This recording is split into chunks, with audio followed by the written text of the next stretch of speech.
So hello everyone, this is OK here, and we are watching Kleerkast against TheFinnisher. It's a Crazyhouse World Championship match. It's actually a candidates decider, and it's a d4 d5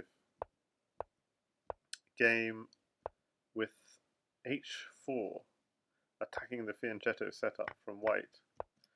I suspect both sides have prepared deeply for this match. But there's no question that everyone will agree that the finisher will have prepared more deeply, and he will have analysed even beyond Stockfish, even using Crazy Ara, and so he has a very good understanding of these positions.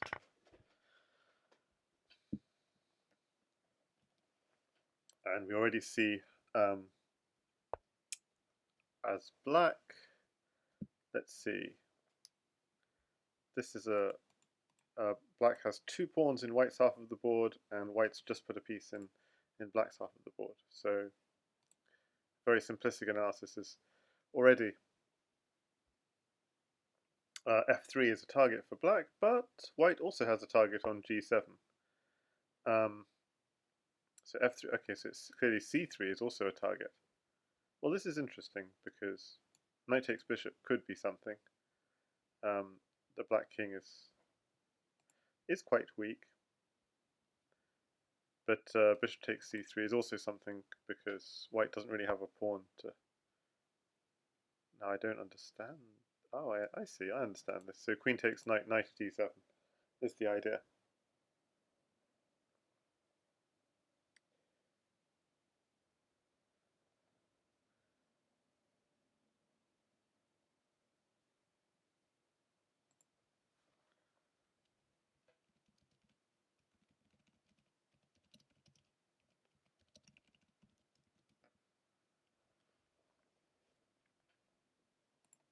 And if anyone wants to join the stream, just hop on in. We can have a little bit of party commentating on this. Hi there, Gingerbread Man, ZH. So yeah, this is nice from Kleerkast. Good move, and making the finisher think. So I think it's fair to say the finisher is out of the book, and that's a wonderful. That's a great success to get the finisher out of book. I like. Bishop takes. Yeah, this is a good move. Not clear what you do. Because what was the point of knight here? Obviously it was very pretty if queen takes knight. Okay. But f6 was covered twice and only attacked twice, so it doesn't really work. And this, well, that's great, but now the king has moved and this knight is still hanging. So I guess you could go knight here, but then what's the idea? Here and then back somehow, it feels. Hi there, Bug Day. W on f6 too, to be honest, so knight d7. Okay, so yeah, so now bishop takes knight, and you have to have a response to bishop takes knight. And I think it's going to be knight takes bishop. Well, my original thought was this, but then this comes, which is annoying, because then you have to waste a piece or sidestep. And anyway, this whole construction of knights on e7 and f5 is no good, because the king just goes to h7.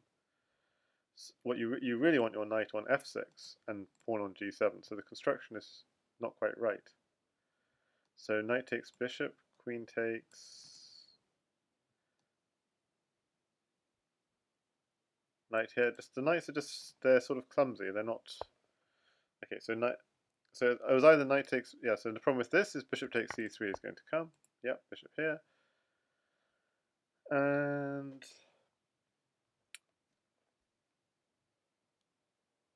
what should black do here? Black could take. Oh, okay. White doesn't even have a pawn in hand, so he just goes for the rook. But that seems interesting.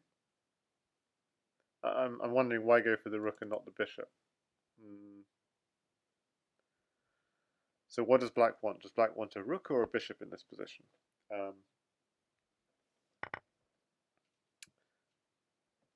So what? Sorry, that just went too quickly. It was this move. Okay, takes, takes.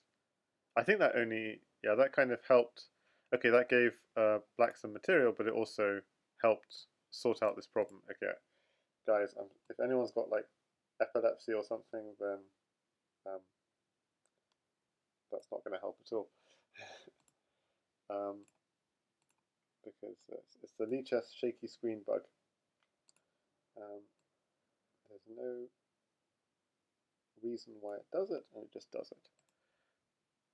Okay, okay, I just realized I'm going to hang up house party. It's clearly killed my connection. I had an offer if anyone wanted to join me, but no one's taken up the offer within the first game, so I'll commentate on the rest of this on my own, because maybe my connection can't hold up anyway. It's yeah, my connection's just struggling. So what happened at the end of this game? He went for the rook, and I was wondering, does he want a rook or a bishop? And let's see why he wants a rook. So here the idea was knight at g6, maybe, and pick up a rook with check, possibly. Although the king, yeah, king goes here, knight takes rook. So there were these sorts of ideas. Okay, the finisher grabbed that knight, and this is all fairly low time, 16 seconds on the clock, 18 seconds. Throws in a check here, takes, takes, and I was just saying this, the black king seems actually quite safe. I can't see any entry. Kleerkast defends, and the finisher attacks, and there's no easy way of defending that rook, and white just resigns. So a rook did prove to be the valuable piece in this position. Let's actually just, for curiosity, at this position, see what the engine preferred. Bishop takes bishop or bishop takes rook.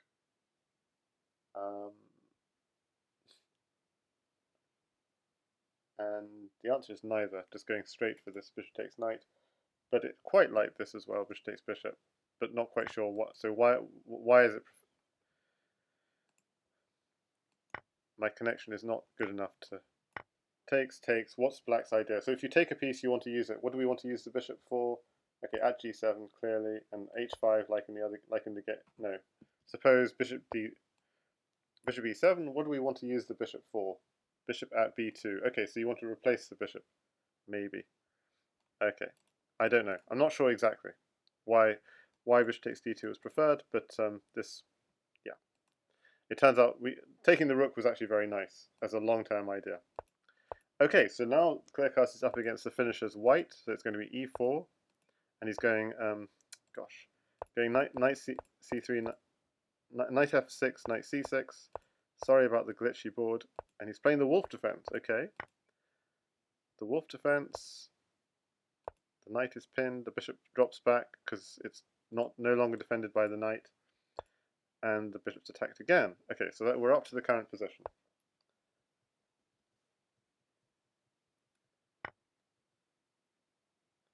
So pawn at g2, how would you defend knight at c4? Knight at b2, because knight at c4 becomes dangerous with extra pointy, extra bishop, says Gingerbread Man.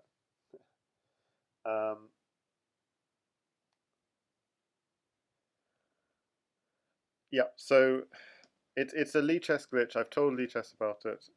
There's no solution, yet. And I'm using Chrome, so everything is as it should be. It's just a weird glitch. Maybe when your connection is slightly dodgy. And I've got British internet, which is not ideal. So 1-0 to the finisher, says Marlon. This opening should be good for white, and I would trust the finisher of all people to play it correctly. Of course, there's a lot more to this game than openings, but if you're white, then the game is yours to lose. The at h3 thing feels like a bluff in this case. White's pressure on black's queenside looks likely to develop into a 1 position. The pressure on the queenside.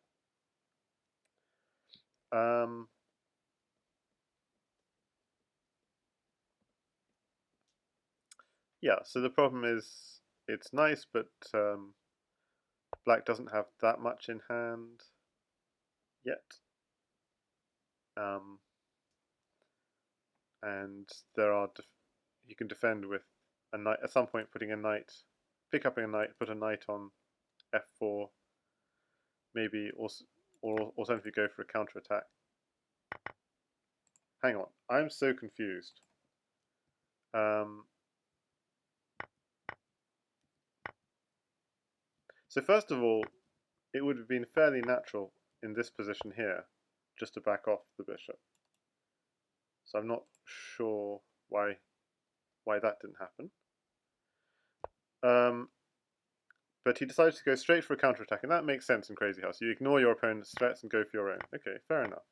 Takes here, so just going for your own attack. Now here the knight is pinned, but why not here? Okay, there's obviously a problem with it, because if knight takes knight, pawn takes, and maybe knight at g7 ideas. You can always pick up another knight here if you need it. So, but still, what's wrong with queen d7? Maybe even just bishop at h6 or something weird like this, just to knock off this pawn and then go knight takes knight check. Okay, so queen d7 would be natural, but instead he takes a piece, drops the queen. So he drops the queen for a whole piece, does Kleerkast, and then he loses that piece anyway. So what does he gain? He just lost a full queen and he has another piece hanging. So this just doesn't work. Okay, he grabs a rook, that doesn't help. He grabs a knight, queen takes, and white should be very safe. I mean, this is risky, sort of inviting rook h1 at g2, which doesn't quite work, but it's sort of it's a try. Rook h1, g2, takes, and we have to mate just with knights and pawns. It looks something you need to calculate, but probably the queen and bishop provide enough coverage that there is no mate, that there's nowhere to swing the knight back to.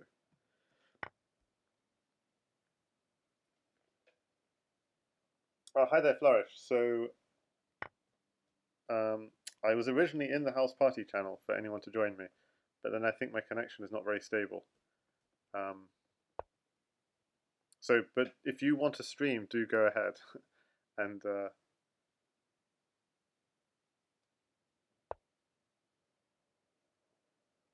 okay, queen here looks dangerous. Yeah.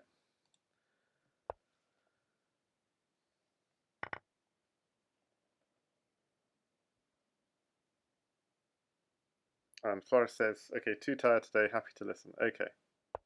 Well, unfortunately, it's just me today, and because I was trying to stream with others, but well, no one joined, and that was lucky because it seems my connection is weak.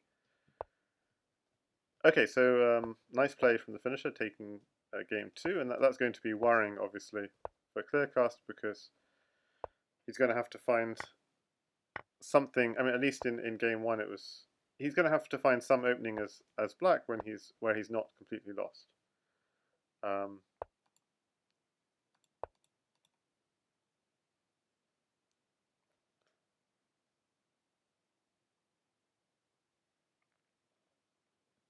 Okay, so there's a lot of pressure on d4, which is why c3.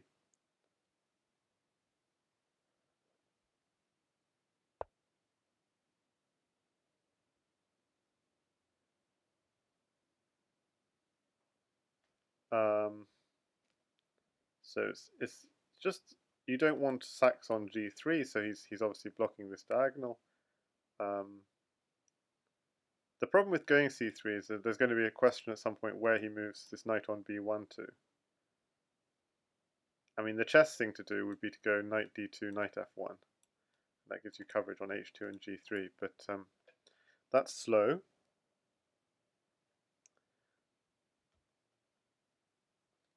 So I'd say this is probably fairly equal.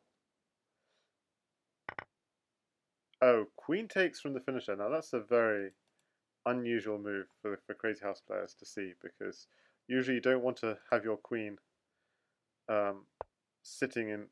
There was bishop here was possible, bishop here was possible. It's a very strange move because you're often very happy to take back with the pawn and get more control in the center. So just a surprising move to see as a Crazyhouse player. I think it was maybe even a mistake. So I feel like he's lost a tempo by going here and back when he could have just taken here. and had, yeah, done something else with that next move.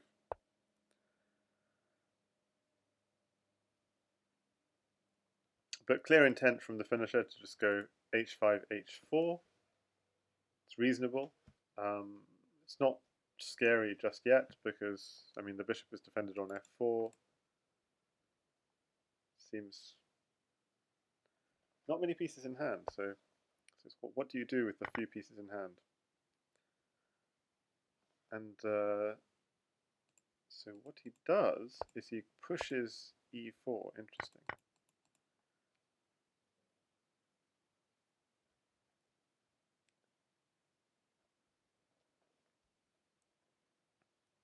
So that is risky because it is weakening up e2, f3, but it's also a case of like you have to do something. But I'm not sure if it was the right thing to do. But then I'm not sure what else he should have done. So why would you go e4? You go if you want to definitely get back control of f5. If you want to just grab the center in some way. If you want to stop black at some point putting a piece on e4. That's why you'd go e4 yourself. But he has weakened up e2, as we can see, as Kleerkast. So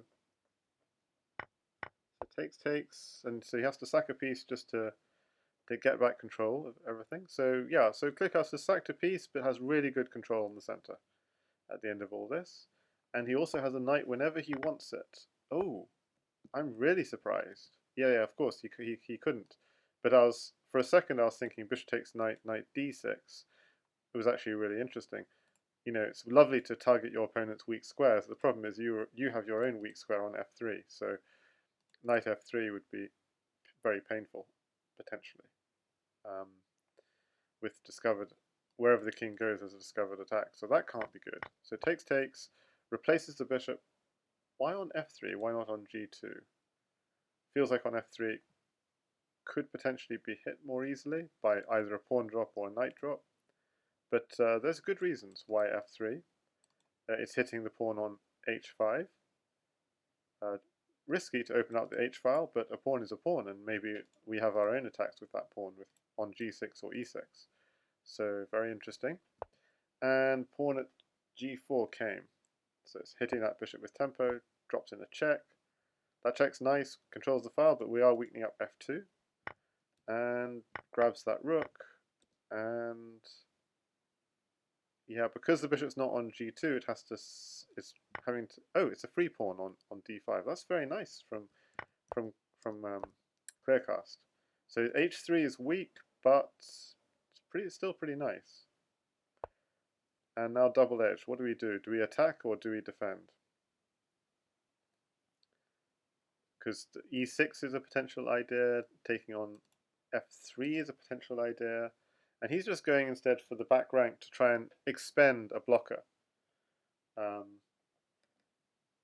So yeah, I really like what Kleerkast is doing here. He's playing Fighting Crazyhouse. We have a really interesting position. It's just totally out of book. And so why can't we just do the obvious thing, which is take this and take again? The problem is there are a lot of light square holes in the white position if you do this. And so it's unclear. The problem with this is maybe the black king is just safe on f8. So rook takes pawn, king f8. But, or even king f7, trying to be aggressive and pick up that rook. Because obviously a rook is mating on h1, you've got to be careful. So it's actually quite a low trade game. So, but it's difficult to know what we do with this queen. We could just slide it across. Yep, I expected king f7, but queen e1 is called for, but then he can block the. Yeah, I'm not sure what he does. Knight g3 ideas. Now, I think Kleerkast is just sort of, yeah, I understand. He was going for rook takes knight, rook takes queen. Ah, but let's see, the knight is no longer pinned. Yeah, wonder if he missed this. maybe he didn't. So he was going for a discovery, rook takes knight check, and rook takes queen, picking up a lot of material, and that would have looked very dangerous. He's got to save the queen at some point here, and okay, he's managed to do it with a check, so that's quite nice. We're going to see knight takes bishop, pawn takes, queen takes, and we're going to see why these light squares. It looks like white is very safe for now, but within a single tempo, white could be in some danger. But just to back up a second, black does not take the knight. He's more concerned about his own back rank. Rook takes rook, so he takes the rook first. Takes, take, check, check, trying to expend blockers, takes, drops a pawn. Well, this is a good powerful attack from Kleerkast, never letting the finisher do his own ideas with pawn takes knight and so on. Just working his way along the dark squares into the position. But only 11 seconds on the clock is the slight concern. What? Ah, that was the trick. Very unclear what's going on here. Rook g2 at some point is sometimes ideas. Rook h1, bishop g2 are sometimes ideas. Okay, but I think he's found something here. Nope, this square is still covered. Gosh, these guys are difficult. Knight here is going to be mating, surely. It's at least a draw. You can swing back and forth. So the question is, can you do better? You have to just take a moment to calculate. Okay, the finisher seems safe. Queen. Oh.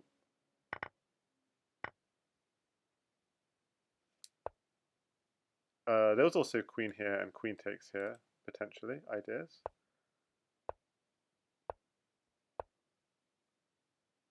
And that's, why is that not mate? Oh, the queen was protecting long distance, and he's finally got him. Wow. So, guys, that's what it takes to beat the finisher. Incredible game there. And 1800 strength, who's obviously not 1800 really, said Miss Maiden 2 with 46, queen takes b7 check, and knight b5 mates. Yeah, now we have a match. So, okay, I'll just show that quickly because obviously I missed it. Queen takes b7. This is very pretty, and knight b5 mate. That's very nice. So that clears away. It clears away the back rank. So if you go queen takes, if you go knight b5 immediately, he's stepping back. So it's a very pretty idea. You clear away this 8th rank, and then knight b5. This queen and knight 3 apart like this is a really good construction for new Crazyhouse players to be aware of, because the knight covers the dark squares and the queen covers the light squares. Okay, game 4. Let's go back to the live action. We have a slight switch up of opening. That was necessary. In this position, sometimes it's tempting to go like this and just sack on g2 very quickly. I would play this actually, but it's not good because white goes d4, d5, and just blows open the center before black's had a chance to castle. So that's a good tip if you're white in this kind of position. You just want to blow open the center quickly, get a pawn on h6, get all this pressure on here, and the king is stuck in the center, and the king side is a mess, and you can't castle into it. And you might think this is fine, but the point is white's attack is actually faster. So instead, at g4, h5. Interesting, h5 is a really good attacking idea. What white should be aware of in these positions is it does create a weakness on g6. So black's got lots of attacking intent on f3 and h3, but has a slight weakness on g6. Takes, a knight in hand, hitting this pawn. Queen to d3. Knight pops back, bishop backs off, bishop d7. So black's attack is sort of fizzled out without any material in hand. But still, notice it's black who has a piece in white's half of the board, and white doesn't yet have a piece in black's half of the board. It's a sort of very simplistic way of assessing a position.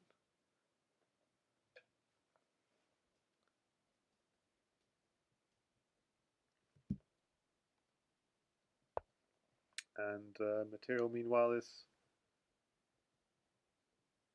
still equal. But now we see white has ideas. And I was warning about this g6 square, and you're going to see it come true.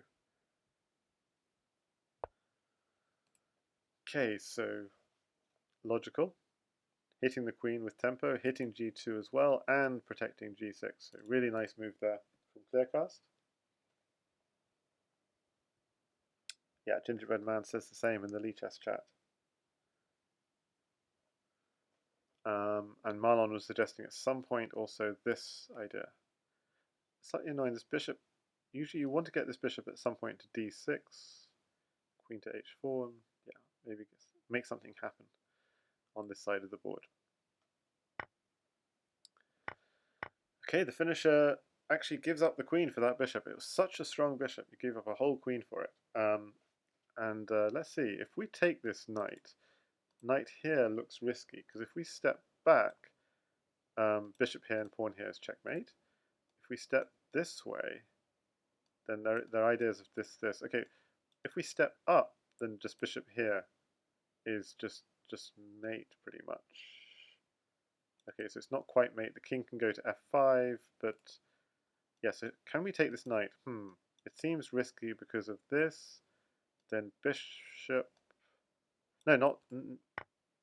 Maybe pawn. Yeah, pawn here and bishop here would be checkmate. Okay, so we can't step up. So exactly, he's done the only move, which is stepping to the side. This seems really dangerous for black, says Bug Day. Spot on. He's done the only move, which is this. And the problem with this is knight here takes rook. But first throws in this check to get an extra knight or bishop. If he'd got a knight, then it would be new knight here. And yeah, so he didn't do that. So he's going to go with, I mean, yeah, his king is stuck in, if nothing else, just take the queen, exactly. So it's pretty much resignable. The point is queen here, pawn here is a sort of threat. Okay, so some desperate defense here from Kleerkast. Really nice, defending all the weak squares. The king is still running back here, so is there any way of cutting the king off?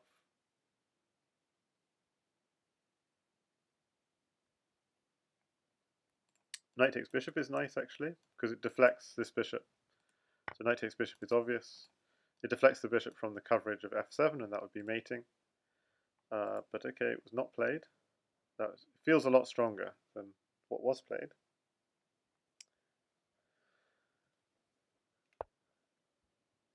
But yeah, this knight is the problem piece, because it's just controlling everything. And Marlon reckons knight takes b7 is because he wanted another diagonal. Ah, that's probably true. So the bishop might be just to cover pawn drops. Yeah, fair enough. But he's going for the remove that dangerous piece. 1800 cents. I think at g5 was mating. Oh yeah. Although this seems over too. Yeah, so everything was winning, but we can look briefly after if there was a direct mate.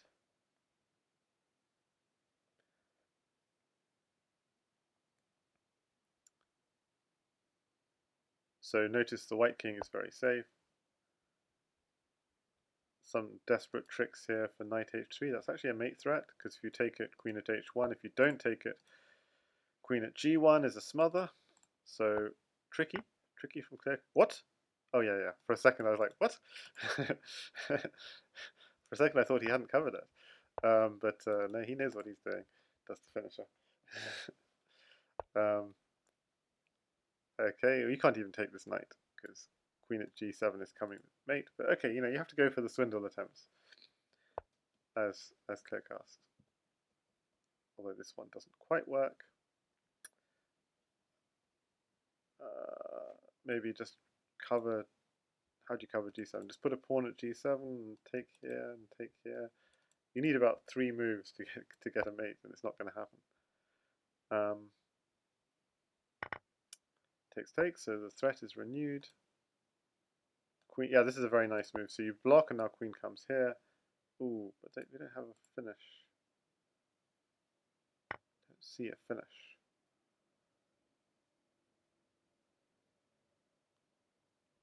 But notice the queen is covering that key h3 square now. Well, stubborn defense, I have to say. Because this queen is looking a little bit silly right now. And down to 2 seconds. So the tactic here is just blitz it. Just try and play everything instantly. And hope something happens.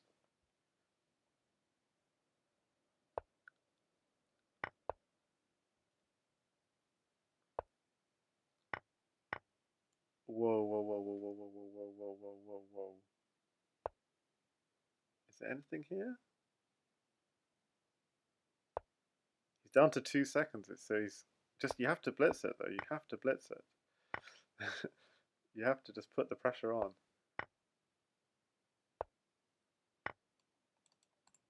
No, the finisher is finisher's got it under control. But okay, that was a valiant attempt. I mean, you have to admire the tenacity in defense there, in what was a completely lost position.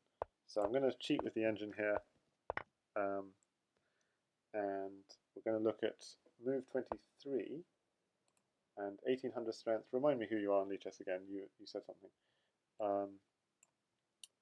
At g5, if king e7, then new knight at g6, king e8, knight d6. So the idea that you're hoping for bishop takes d6 at f7. Okay, so something, that's what you're hoping for with a slight miscalculation, because we don't have the pawn in hand yet, but maybe you meant a slightly different move. Yeah, I was thinking in this position, yeah, and engine agrees with me, knight takes d7, completely crushing. But because you can't even take this knight, because then the queen comes in. Queen, pawn, bishop, whatever. Queen, bishop, queen, bishop. Remember, two pieces 3 apart are often very powerful. 2 knights 3 apart, a queen and a knight 3 apart like this, a queen and a bishop 3 apart, because they control all the squares. But okay, nice game from the finisher. He was put under pressure and he stepped up. So Kleerkast creates a weakness on b7 and on c6, and he takes a pawn for a piece just to begin an attack, which is brave. And the knight doesn't have an obvious place. Well, he could step back, I guess, but then knight takes pawn was coming, and the finisher doesn't like that, so he gives up the knight, gets some king safety. So material is again equal, and that we're up to the live position.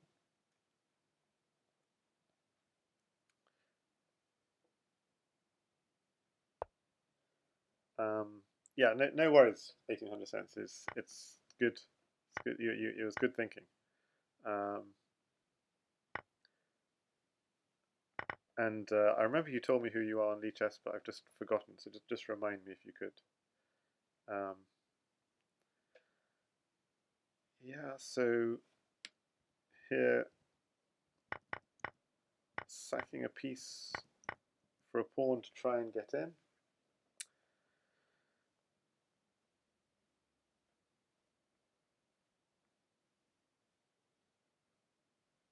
I mean, white is fine, but the problem is black is pretty much okay too and has an extra piece for a pawn. Maybe positionally, black has actually some weaknesses potentially. There's potential for weaknesses on, say, h6. But we'd need quite a lot of material to get in. Okay, but g5, very nice move. So knight at h6 is the idea next. It's very logical. So white hasn't thrown away a piece for a pawn for nothing. He does have something to work on. And h6 could be defended by a knight on f5, for example. But instead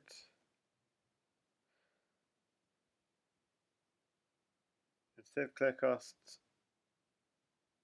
instead the finisher is going for the straight counter on h3, and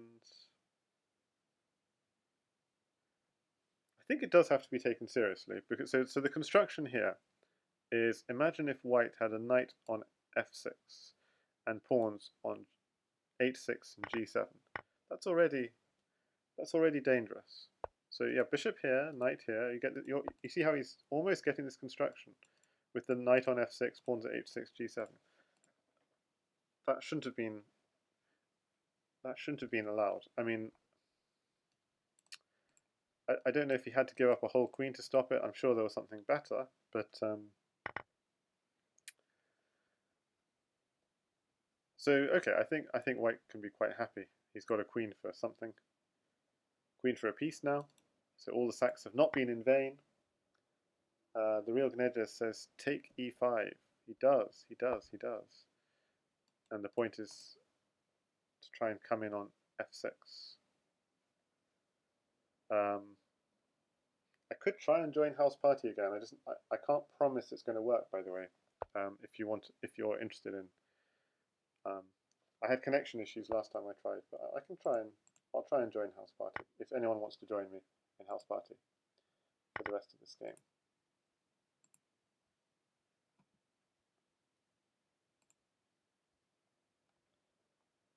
For the rest of this match. But I can't promise it's going to work, that's all. But this looks really nice from Kleerkast. You can just back off, the knight is then covering h3, black's position is a bit ragged. Very aggressive from Kleerkast, just going straight in. The white queen's not yet got into the game. So at some point there might be ideas to bring it in. Difficult, because this is easy to block.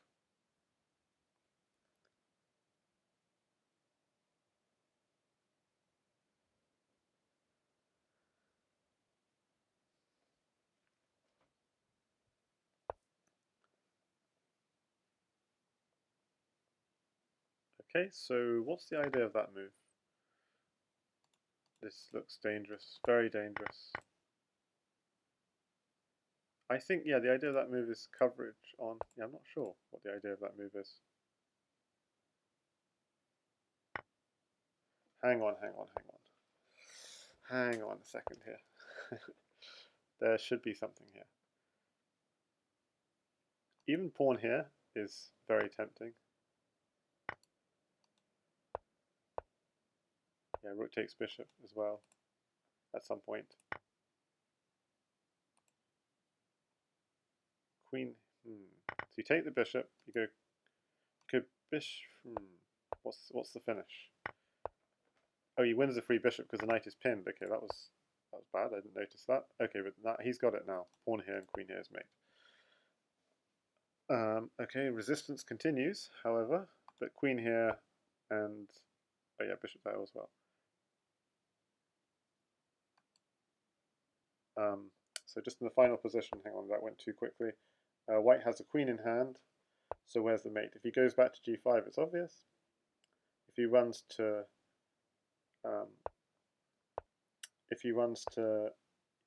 e5, we have a queen in hand, so we've got queen at e6. King now runs forward again to d4, and then queen e3, and now the king runs to c4, and then why can't I see mate? I'm just terrible.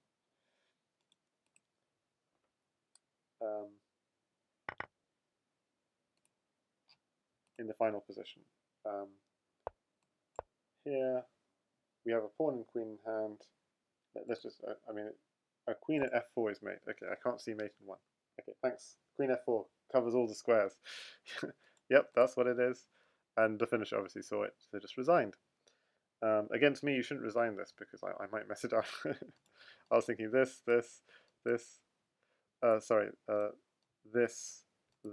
and then maybe this to try and cut him off, but then what if he does... Anyway, I was very confused. clearly. Okay, the Kleerkast is a breakdown. He's only one away, but he is a breakdown. He needs to win a game as black, and he's changed it up again. So good strategy from him to try and change it up until he can find some opening where he has a hope against the finisher. Just trying to find something where he can bite.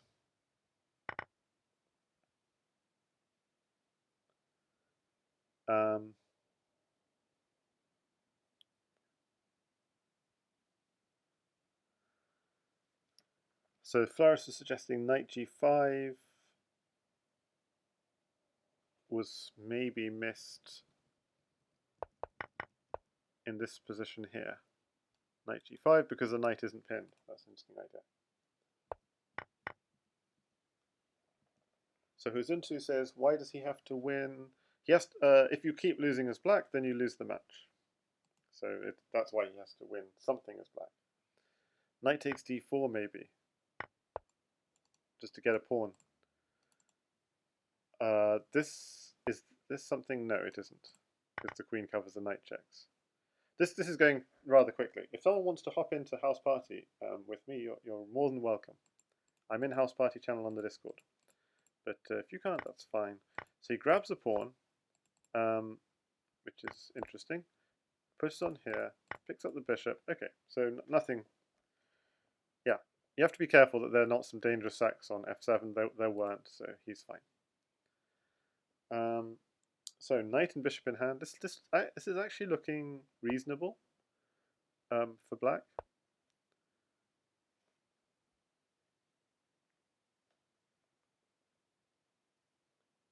Yeah, Gingerbread Man says, if you watch tennis, it's essentially the same situation as being a breakdown.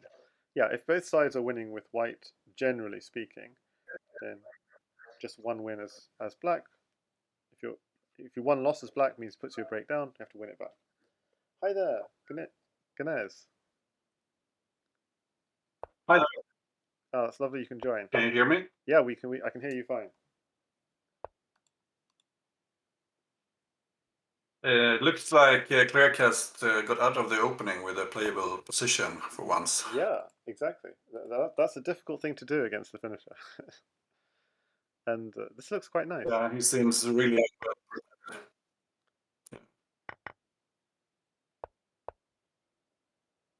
But then something has gone wrong since, I think. h5. I'm not sure. Maybe. Yeah, h5 was a bit loose. No, maybe it's fine. Drop the pawn. It feels risky. Yeah, maybe it's okay.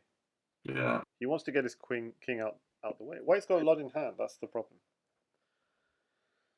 Yeah. So if you, for instance, if you grab e5, White can put the queen on the 8th rank, and it's really dangerous.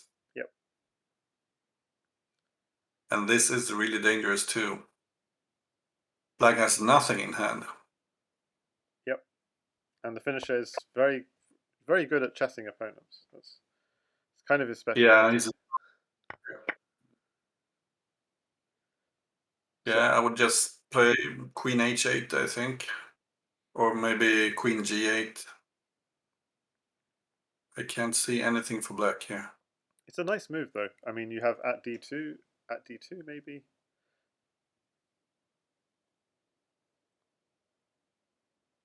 Maybe, or even maybe you have ideas of at f3 at h3.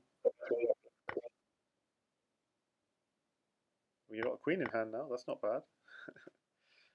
Yeah, I'm not sure about that for white. So at h5. So now he has some choice. Yeah, put the pawn on e2, threatening put the queen on f1. Yeah, if you can threaten mate next move, that's powerful. gnejs is from The Sweden. first rank is really weak. Yep.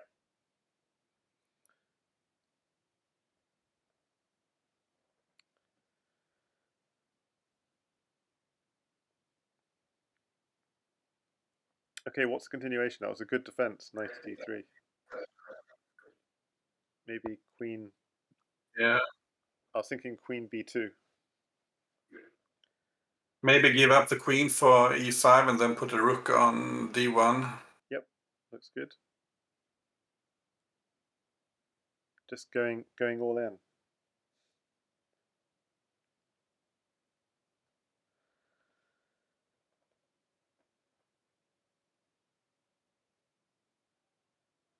White has all these pieces waiting in line, but he doesn't have the time to put them on the board. The problem is I don't think taking the rook is a mate threat. That's the slight problem. I mean, it's nice, but I think you could maybe get a draw. Yeah, but it looks like a repetition threat, if that you could call that a threat. Repetition threat, exactly. We want a pawn. We need a pawn. Put a pawn on d2, and then we're looking in good shape.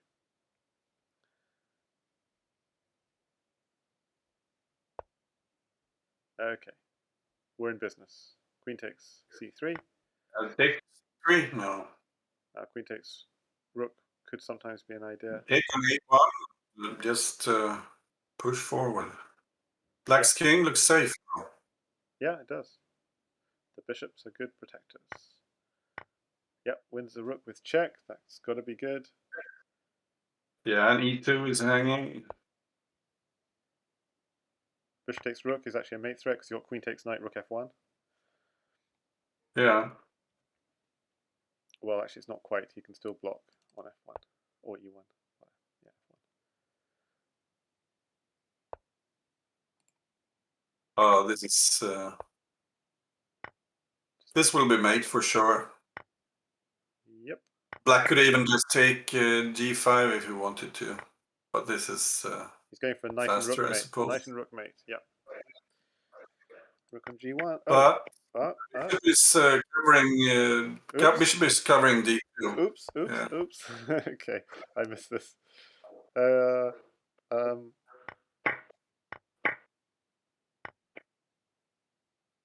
where's the mate? Yeah, he should have the material to finish him off. Should do. 9 seconds on the clock. Oh, he's very good at finding these mating patterns, Kleerkast. Yeah, he has him in the box now.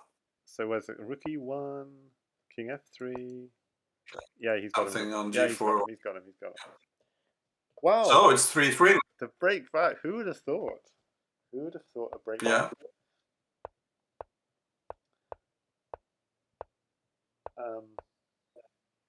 Yeah, people in the Twitch chat thought he'd messed it up, but he got it back. Yeah, well, he sort of did. He could have just grabbed the bishop on g5 and be happy, but he had enough resources, even though he's semi-blandered. This looks good for black. He got a couple of healthy pawns for the piece. Yeah, I was just quickly showing something that 1800 showed in the chat, an alternative way. But yeah, okay, back to this game. He says he's got a couple of pawns for the piece. Oh yeah, the finisher's doing good as black, right? He's got control of the center. Yeah, I think so. Yeah, I like his position. Yeah.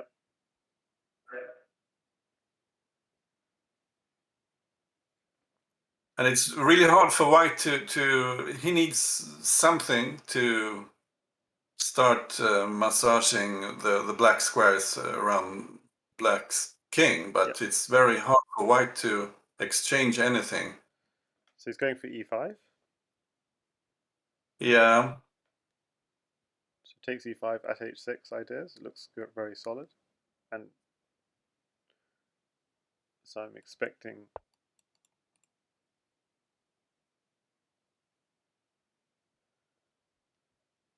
I was expecting black to go e4 or something, but maybe that would hang a pawn on d4. Yeah, it was hanging a pawn, but this looks sensible. I think at some point white needs to give a piece back for 2 pawns just to demolish the black center. Yes. But I'm not sure how. Yeah, exactly.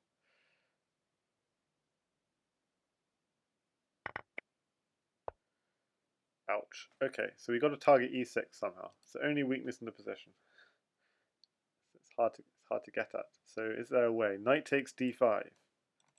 Yes, knight takes d5 now. It's his opportunity. f6 was a mistake, I think.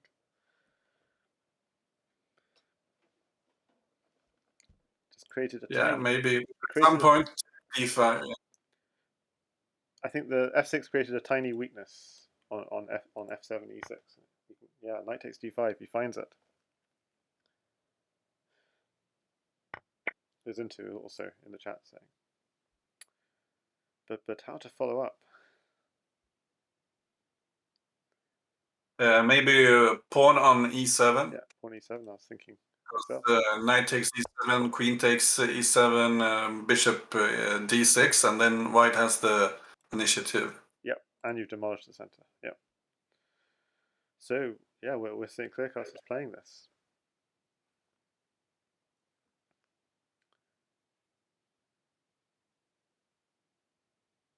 Wow, it's crazy how this game can turn. Just one tiny mistake.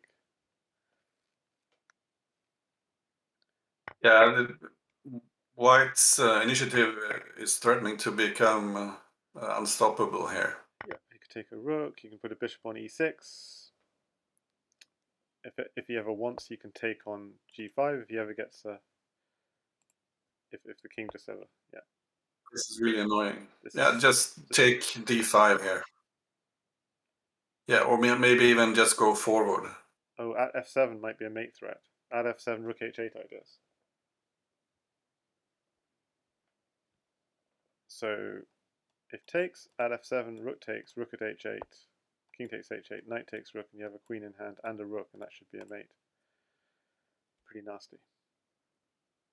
Yeah, maybe rook f5 here.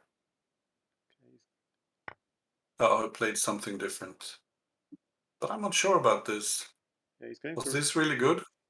He's going for rook h8, but does it work? No, not now. Rook h8, king takes knight, rook takes rook, king takes. Is the king safe? I guess it is. He's going for it. Yeah, there is. Yeah, Queen. but this. No. What's the follow up?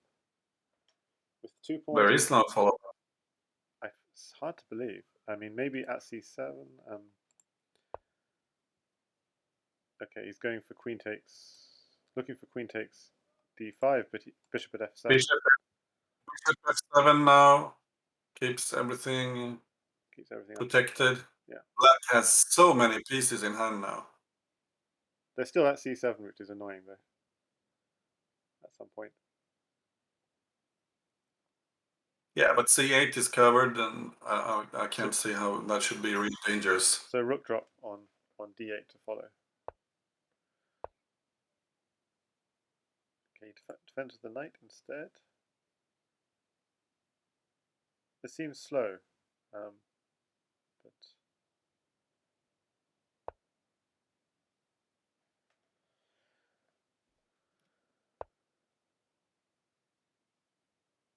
I think he will go after the queen now. Just put a knight on d4 and chase the queen. Yep.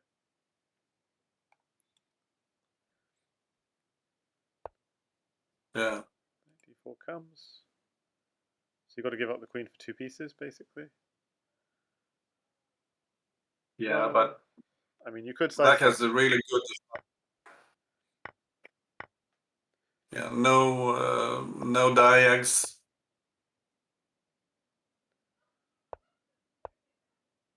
Well, he also had rook. He had rook c7 to pick up. Okay, he's picking up the queen anyway. I don't know. I think he's still got this. He's still got this under control. It's one of those things you look. Well, the white. So it's either one of those things you look at the engine later and it says that white was always winning, or it's one of the things you look at the engine later and it says that with black's army there was some crazy, impossible way of breaking through white's defenses. I don't think it's the latter. Really strong. He put the pawn on f7. I missed that. Yeah, that was the. But I'm very skeptical about Kleerkast's play there. I don't think he had enough. Yeah, well, I'll just for fun, we'll check the engine after queen Sure. after queen at f3. Just but he's in the lead, and he keeps changing openings just to maybe get out of theory. I don't know. Doesn't want a theoretical duel. So incredibly, the engine was like white was never winning. Okay, no, that's not quite true. The engine is like maybe white was at bishop at e6, white was winning just for a second, with just sacking the bishop on f7. The classic thing you do: bishop takes f7, rook takes f7, and then just go. Yeah, Go after those white squares. After black placed the queen on f6, I'm curious what the computer recommends, because I kind of liked rook f7, rook f5 instead of what he played. Rook f5. In the game. Yeah. So. Yeah, instead of taking on f7, which I think was bad, but maybe it was good. I don't. I was thinking maybe rook f5 instead, but and the engine just wants to sack the queen on that rook. Yeah, but yeah, the engine. But that is good. You're right. That's very strong. It's good for white. I think at that point everything still looking incredibly good for white in that position. There are lots of really good moves. But knight takes knight takes f7. Yeah, so I mean, okay, this is just going way too deep. But instead of rook takes f8, apparently at f5 first, and then rook takes f8. No, and then I don't know. I don't really get this, but typical computer movie that yeah, okay. But clearly Kleerkast had a really nice position. He kind of blew it a little bit, but managed to rescue it, and that's the second time it's happened. Yeah. So he switched it up again. I thought he had a really great position the last black game, so why not repeat that line? But he seems to have found something else, which is, well, I think white's better here. Yeah, I don't like the way he maneuvered his knight from the king side over to the queen side, because generally you want the pieces in going in the direction of the enemy king. Looks like white has a very healthy initiative here. Yep. So black's basically cramped in the first three ranks, and has normally when you're cramped you have no holes, but you're cramped and you have a hole on d6. So it's bad news. This game, this position for black. A d6 is covered for now, but just very hard to develop. So it's like a positional bind. When did white get in the c5 move? That was just now. Yeah. Well, he gave up a pawn to achieve this, but the pawn isn't very important. Black has 3 pawns waiting in line, and he won't get the chance to place them all if white just keeps the pressure. Yeah.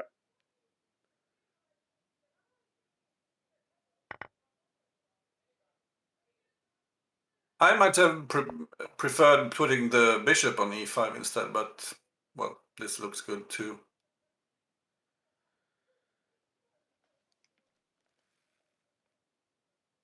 Yeah, so black hoping to castle out of all the danger.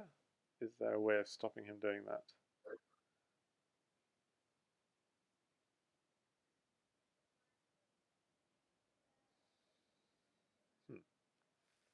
Maybe white lost some initiative here. Yeah, something went wrong.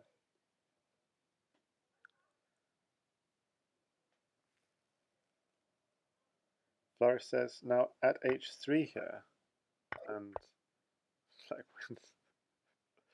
Yeah, sure. Why not?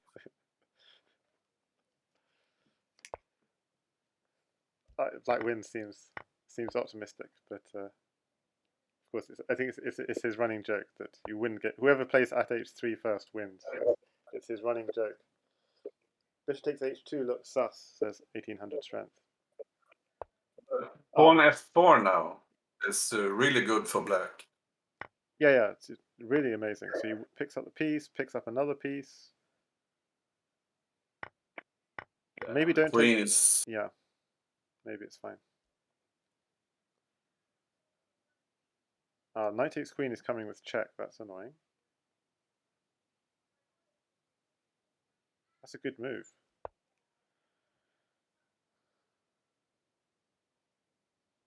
Because now there's knight at d6, rook at c8, all these taking queen with check moves.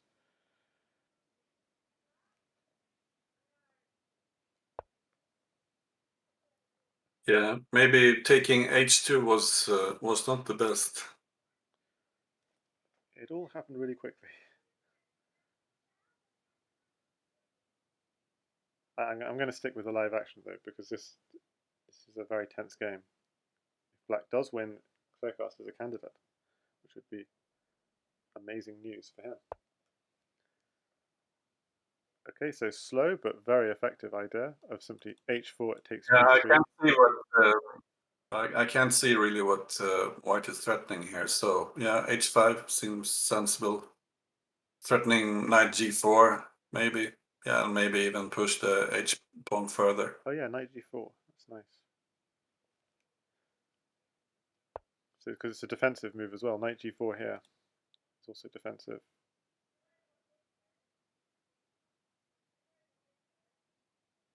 And there's also knight e3. Don't know if that does anything. I think, like Fleur said, h3, because then if g2 is weak, their forks on the queen. And both are really low on time. It's very clear now.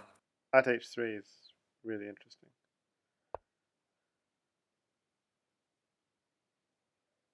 There is rook e8 ideas for white, but they're probably too slow.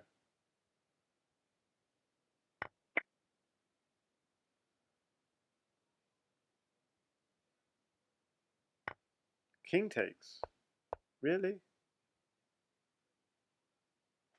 What is this? Yeah, knight e3 is a big threat now. If white ever has a chance to make a move. Sorry, if black has a chance to make a move. Oh no, it's not a threat. Rook covers e3. What am I talking about? Okay, so rook takes f7 is a mate threat, and 6 seconds on the clock to defend against mate. He doesn't defend. That's disastrous. Okay, that was a really confusing game. I don't know. If Kleerkast doesn't make it to the candidates, he's going to look back on this game and be like, I'm not going to use the engine until we get to some sort of really obviously critical point. So this is crushing for white. Oh, that was a really nice sack of the rook, and he sort of got back a lot of control. It was quite impressive. And in this position here, instead of bishop takes h2, at h3, as Flourish said, okay, engine is very unclear. Maybe slight edge for black. Was there something critical later on? Yeah, people shouldn't really request analysis until after a match, but never mind. Was there some real big mistake? I'm wondering if pushing h. That's what I was thinking. Is pushing h add h3 instead here, instead of pushing. Yeah. Okay. So back to the live action. 4-4.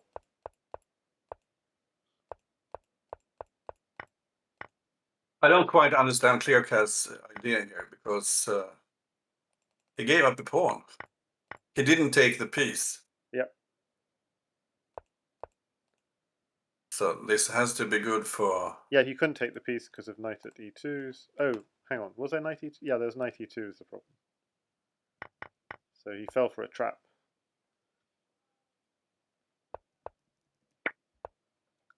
Yeah. Hang on, there's a pawn. Knight takes d5. Counter. Knight takes d5. Why not? Bishop takes g3. Why not, though? Maybe it doesn't work. Yeah. I think Furniture is setting traps here, because knight takes d5 is really tempting, but then bishop takes g3. Oops. Maybe it's not so good then. But then maybe you could take on c7 with check and then take on g3. But okay, maybe our king side is getting ripped open, so maybe it's not so smart. Oh, that extra pawn is so useful. Yeah, it's annoying.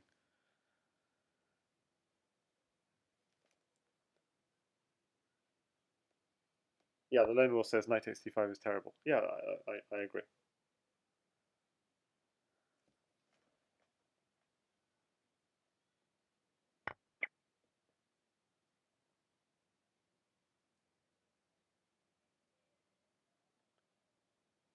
And as Flourish said, Engine agrees, h3 always a good idea.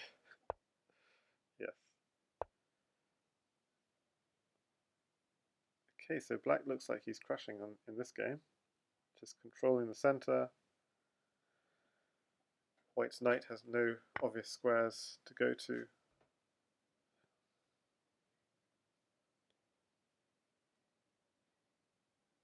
Yeah, white is hoping for a queen trade maybe, just to randomize things and maybe get an attack. Yep. But the finisher keeps everything under control. Puts pressure on f2. Takes, takes, takes. And even threat of bishop takes b2 to win even more material. Okay, not now.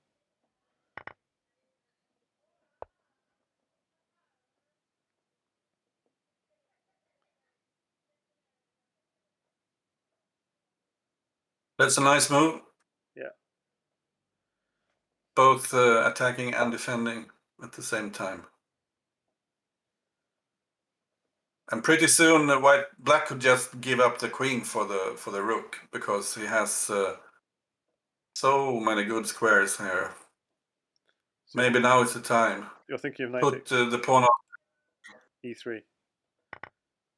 Ooh, ooh, did not expect that one.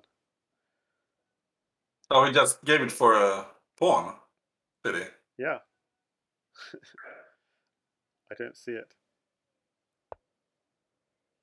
Neither do I, but clearly he has a lot of compensation here. But I would have put the pawn on e3 instead, maybe picking up the rook also. That would have been useful in the attack. Yeah, the problem here is Kleerkast has a two knights mate. If that knight had taken on d4, knight at h6, knight at f6 is mate. So it's a smother idea. Knight at h6. If you have to take it, knight f6 swings back to h5. None of these squares are covered. f7, f6, g7, h5.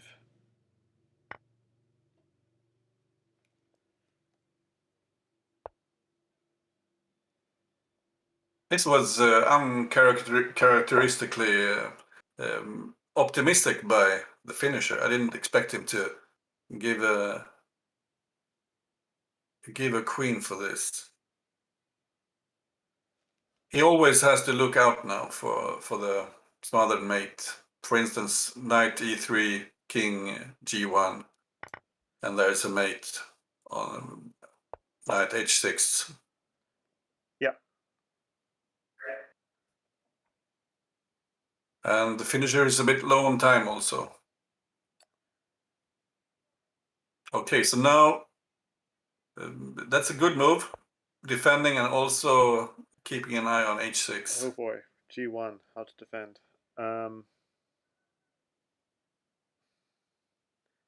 Yeah, Kleerkast is going to have to defend well here though as well. So these squares are all defended, but g1 is a problem.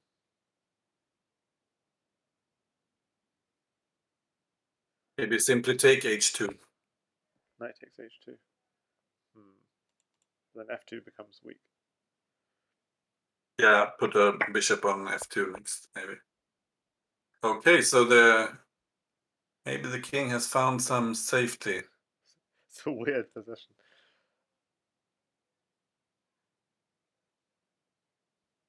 Okay, so does bishop f6?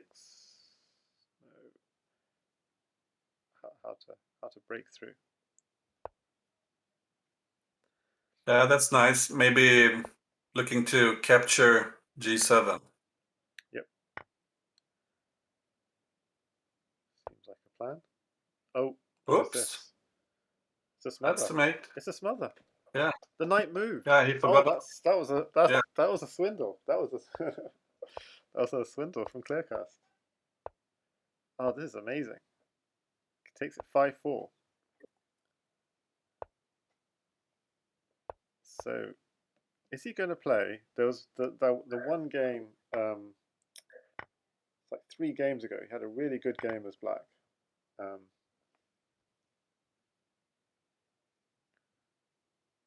in which in fact, that was the game he broke, wasn't it?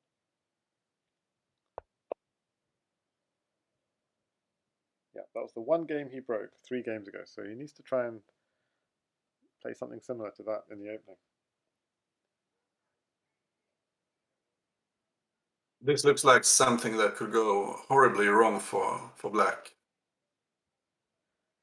Yeah, Lone Wolf makes a good point. The bishop c3 was, okay, of course, there were ideas of something taking on g7, but it was almost like a bait for a drop on d4 takes, baiting the knight away from h6. So, Yes, it was. Yeah. yeah.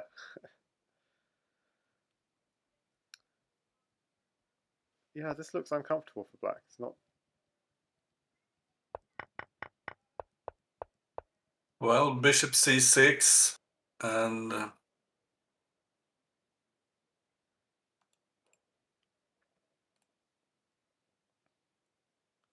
So yeah, still lacking coordination. Just briefly, I want to show the opening in the game Kleerkast did win as black.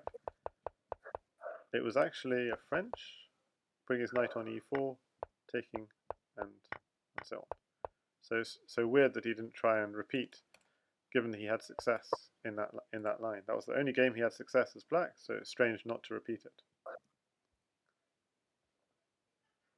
this looks like a very critical position here. I'm not sure how white should handle the pressure on the light squares. Maybe play f3. Seems brave. But then black has pawn at d3, maybe. Maybe black is okay here. Because with the queen exchange probably happening soon, capturing g2 is a big threat.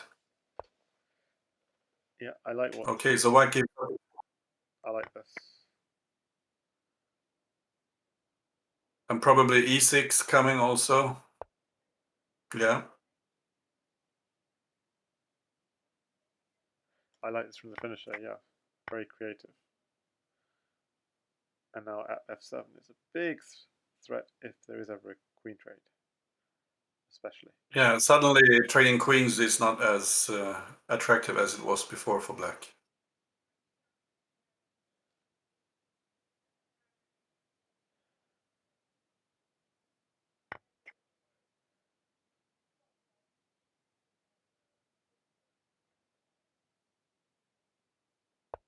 But if black can get the time to place all his pawns, he will be in great shape. Yep. Yep. So white's given up some pawns for this. How many pawns has he given up? Down. Is it 3? 2 pawns? 2 pawns. Yeah.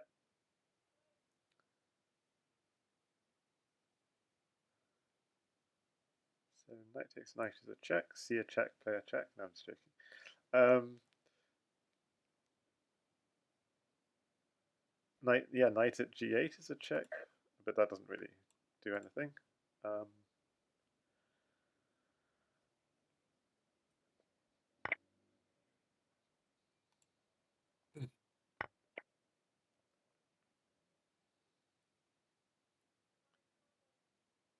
Yeah, you don't want to. What you don't want to do is something like the bishop check, because then you just block one f6, and that's exactly what black wants.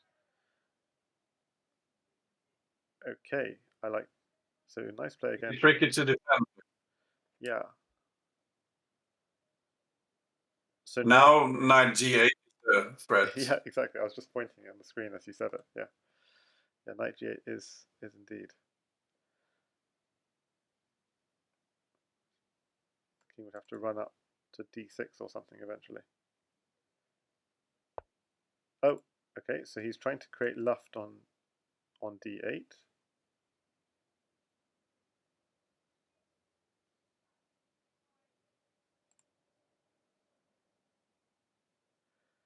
Then the other idea is knight at g6 and pick up a rook, but yeah, not sure. Yeah. How to deal with the king on d8? That's the kind of problem. Bishop f4 seems sensible because now putting the knight on g6 is even more dangerous. Absolutely, yeah.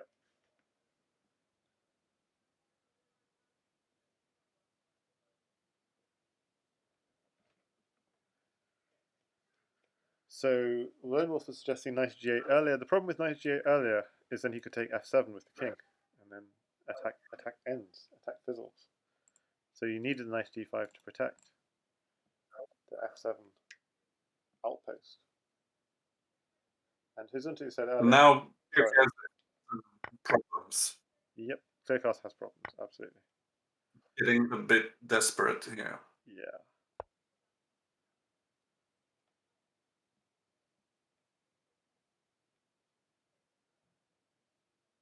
Can't see a mate just yet, but we're getting close.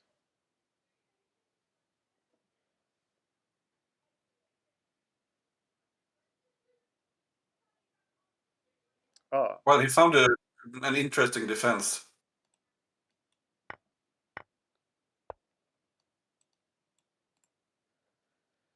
Yeah, good point, Wolf. Okay, so this is starting to look like mate. King d, yeah, okay. Bishop e6.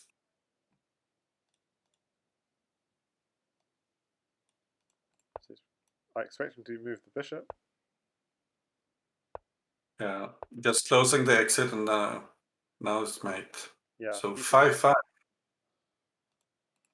Well, tense. Just hang on. So at the end there, if he moves the bishop, does that help at all? Let's just have a quick look. Oh, okay, you just queen takes bishop. Oops. Yeah. Or queen steps up and it's all over. Knight h4, the classic. Yeah, king here. And So now he recaptured with the bishop instead on f3. So he didn't blunder the pawn this time. So he corrected his opening. Yeah. The game before he captured with the e pawn and then d4 was hanging. Yeah, I see. Yeah, and he'd done this in all the previous games. He captured with the bishop. The previous time this came up, and yeah, absolutely. So bishop takes is necessary in that position. So we've had this position in an earlier. We've had this position. We've had this position. Except what happened? I'm not sure if Black played knight g6. Yes, we've had this position exactly. Knight h3. So we're repeating a line from an earlier game. Can't remember who won that particular game, but given that White's been winning most of the games, it'd be fair to assume that White won that game.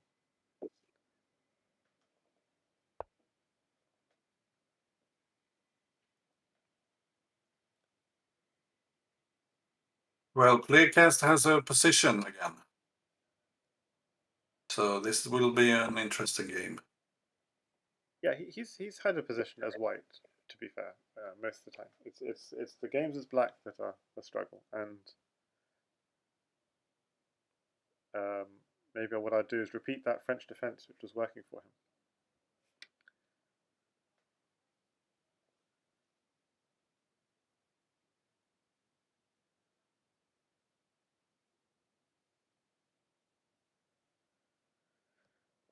So h5 is a bold move, but very sensible.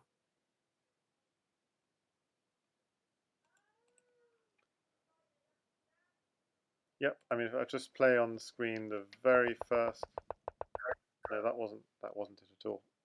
It was the second game as White. I've got things the wrong way around. Hang on a second. I'm looking from the wrong perspective. So Kleerkast game 3, yeah, we had this bishop takes, bishop here, queen goes back, knight here, h5, knight g5. So that's the difference. So in the earlier game, which Kleerkast did win, he went knight to b5, hitting c7, knight b5, rook c8, and pushed e4. So that's what we had last time. So now we've got a slight variation on that, with the knight instead coming back to c2.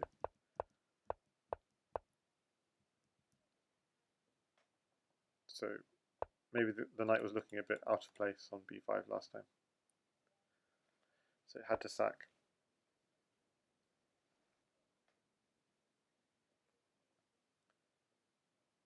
Okay, this looks like... So I suppose black was thinking about pushing the h pawn, but then after g4, it's not clear where the knight on f5 is going.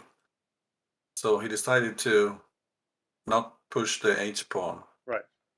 And then this move, knight at b4, I'm thinking it's just all a fight over this e5 square, which is why Finisher, being very positional, responds with bishop at d6. So you're going to try and deflect my defender of e5, or I'm going to push another defender of e5. It's all very positional, Crazyhouse. I expect a knight landing on f4 now, yeah. Knight f4, okay. So again, trying to get deflected defender from e5. So it's a big fight over e5 going on at that moment. And also, black is attacking g3. He would love to trade a piece for 2 pawns on g3. Absolutely. So that's denied, but now f3 becomes a problem. I'm not sure White is so happy about giving up his light squared bishop there. Yeah. But he had to. Well, was there king h2 or king g2? I mean, that's maybe too crazy. King g2 maybe. Okay, so he's inviting a queen trade here. That's interesting.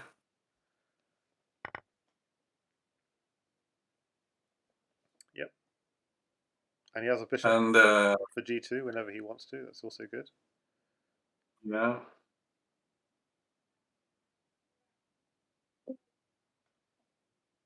And actually, I think the queen trade would be bad for black. White's king is actually safer. Yeah, just a touch safer. Yeah, I agree.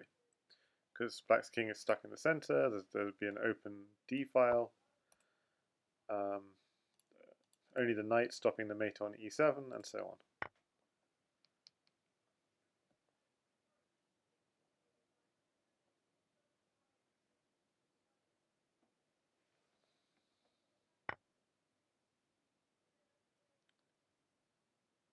Is he really sure about that? Does he really want to trade the queens? So he didn't want to take with... Why didn't he want to take with one of the pawns? Maybe he was worried about weaknesses on the light squares, but when it's not clear in this pawn. I wonder about the queen trade here, because just trading queens and putting a bishop on d7 was an option for sure. For now, it seems black's king is safe and white is in big trouble. Yep. Black has all the right pieces. Yeah, it's...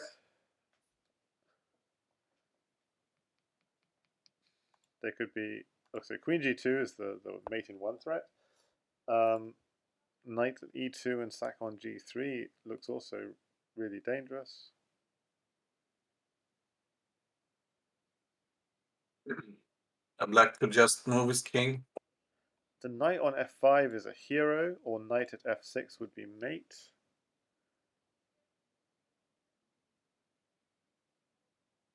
Well, I wonder why he went to... I would have preferred h8 instead, I think, because now he cannot pick up the knight on e7 because there is knight f6 check. Yep, that's true. But is there something here? Maybe there is no defense. So the other thing I'm thinking is rook h2. I mean, just if you want to defend, it's kind of silly, but rook h2, and then if we have a move, take knight takes knight. Oh, knight takes knight. What? What? What is this? Oh my goodness! I did not see Yeah, you this. found. Amazing! Yeah. Oh, Kleerkast, that is stunning. Yeah. That king move to h7 was really, really bad, I think. Oh my Can you goodness. check it out? Yeah, you're right. It must be. I think king h8 was safe, and king h7 was just losing. So engine says king h7, mate in 5, king h8, black is crashing. Spot on. Wow, what a bad mistake. That goes straight into the highlights if we can make some highlights for CWC. Kleerkast finding that difficult mate in 5. He's repeating this line where he's lost a few times. Why not repeat the game he won? Yeah, rook at g7, 1800 strength, Mr. And Zixon, welcome. And Spinal Tap. Oh man, what a match, says Spinal Tap. And Zixon saw the mate. Knight at f6 is mate, right? Rook at g7. And Ominous, what a tight series. Yeah, we have so many Crazyhouse players in the Twitch chat. An entire sleeve as well.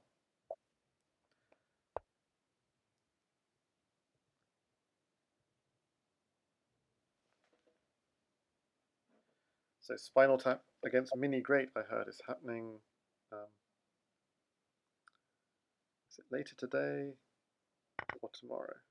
I think it's well, it's later today American time. It's 1 o'clock. It's 2 o'clock in the morning UK time. 3 o'clock in the morning European time. There'll be Mini Great against Spinal Tap, who's in the chat. Ominous says it's just win by 2. So to be more precise, it's win after an even number of games. So Kleerkast is happy with the draw here. As black, it's just win after an even number. And Kleerkast is going all in here. He's sacked 2 pieces. It looks good actually, but almost. I don't know actually. I'm not sure. The reason it might not be good is after queen takes queen, there may be some cunning way of white drawing the king to the d file and then taking the queen with check. That's the only concern. But okay,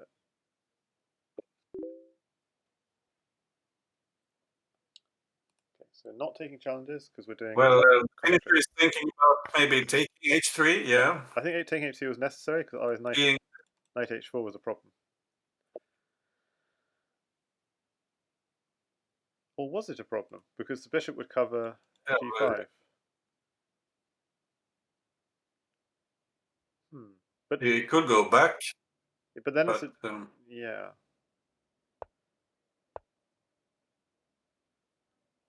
I'm confused now. Why can't that just be taken?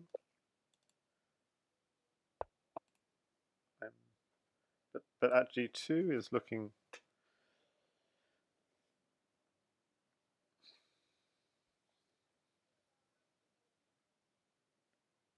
At g2 looks still very strong, right?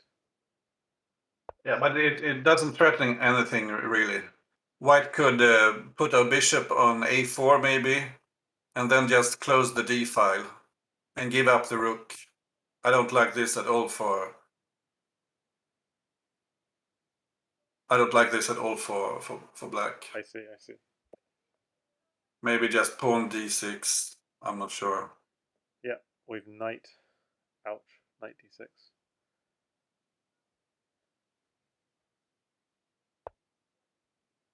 Okay, so he goes for the attack. But where are the... That's dangerous. He can always cover h1 by putting the knight on g3. Yeah, I guess you could. So, but then there are counter ideas with like knight swinging to e4. But yeah, knight g3 is going to come at some point. Knight e4. Let's go. It wasn't necessary to trade the queens, like you said. Just close the d file and white is winning. yeah, I thought white was better anyway. Yeah. So now in this position, knight e4 looks promising, but he's going instead for a fork, forking the knight and bishop. Oh, no, it's not forked. The bishop is... I don't understand this move at all. What's this threatening? Just the bishop. Yeah, he's threatening to capture f4 actually. So capture f4, then knight f3. I am blind. Okay.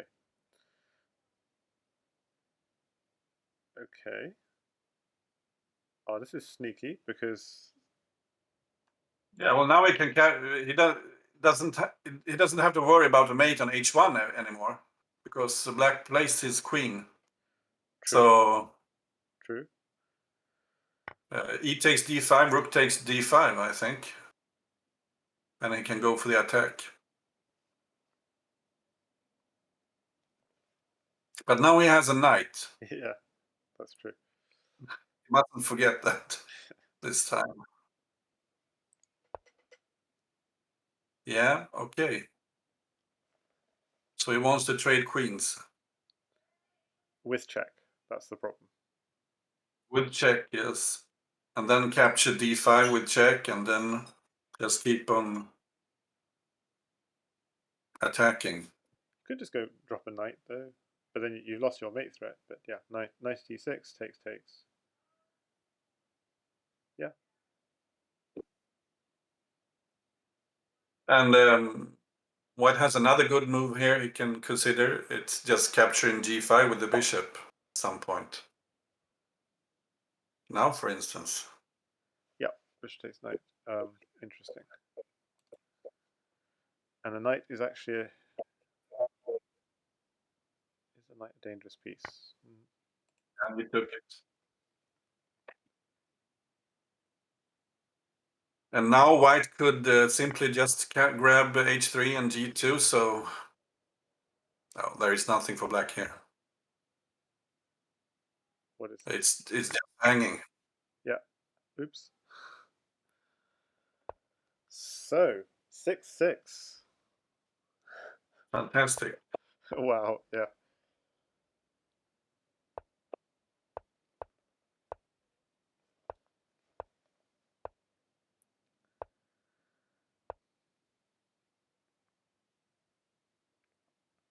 Okay, so all that pressure on d4. Was the move order not correct? Or is this okay?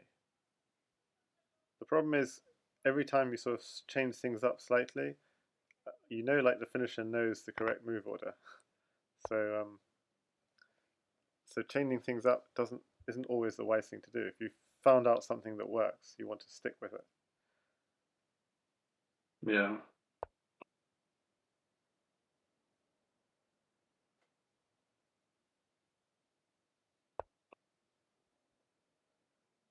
Because this seems okay for black. He's got a hook in on h3. F2 is under pressure. It seems to have gone wrong.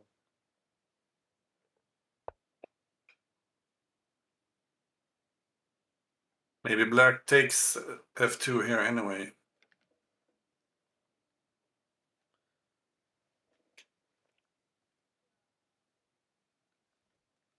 Yeah, maybe he does, but this is the finisher we're talking about. So he will only if there's no other more grinding move, as it were. Need I remind you, he actually grabbed a pawn for a queen on f2. Yeah, I know that was quite Again. spectacular. Yeah. But usually he really grinds his opponents. He gives them no opportunities. Yeah, So this looks interesting. and the only time he does go for these crazy things is if he knows it's theory or something. Then he'll go for it. But okay, he does go for it. So let's give him credit. He's going for the aggressive sacking option, exploiting the hole on e3. So recapturing with the rook makes much more sense than the other way around with the knight. Yep, although I don't know why not bishop takes rook. I don't understand. Knight takes bishop. Because then g4 is hanging then.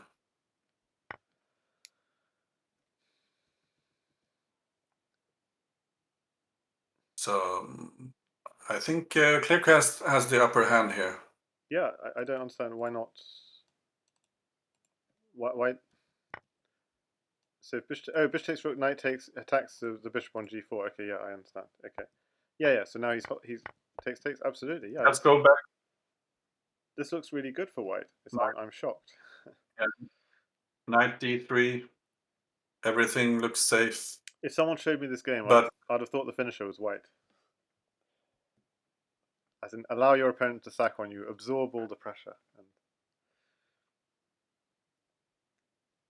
But maybe he can be even more aggressive. He can maybe, yeah, check on d7.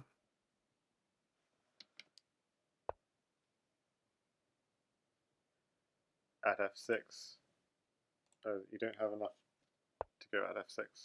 But you can defend and now maybe take on b7. Because black doesn't have a lot of threats. Yep, no pieces in Takes there. a while for black to get an attack. So maybe just take b7. Take b7, and then... Oh, he's going straight for the king. So pawn takes knight forced, I assume. Well, that's very interesting. But maybe black can take and just run his king over. No, it's prevented by the bishop. Sorry. So pawn f7 and knight g5. Yep, looks strong. Or pawn up. Looks Looks threatening at least, because knight takes e6. very threatening. Knight takes e6. Okay. Yeah, he had to sacrifice his queen.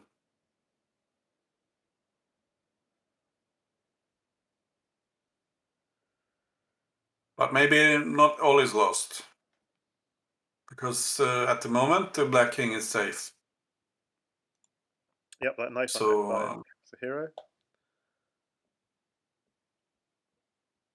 But he had to look out for stuff like the queen takes d4, luring the knight away from f5. Ah, nice point. The knight on f5 defended e7. Yeah. So that's why he put the knight on c6. Yeah.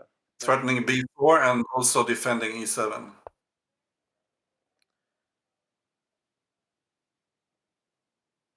But now maybe pawn h3.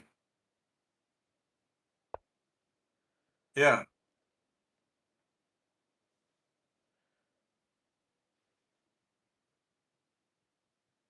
And every diag for black is going to cost white material. Yep, but there's probably something here. So queen takes knight, knight h6 maybe is one idea. Does it work? Queen takes knight, bishop takes, knight h6. He can't really run if he has to take it. He's probably getting mated. Maybe we don't quite have it. Maybe we're a pawn short. Ooh.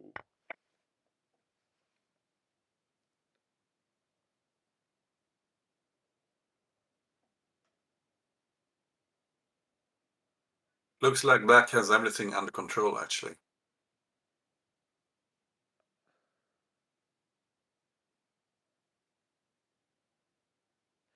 But king takes g2 wasn't possible. Why wasn't king takes g2 possible? Because e3 was covered, just to keep the queen takes knight threat alive. Don't know why that wasn't maybe a possibility, but oh well. Okay, he's picking up a rook.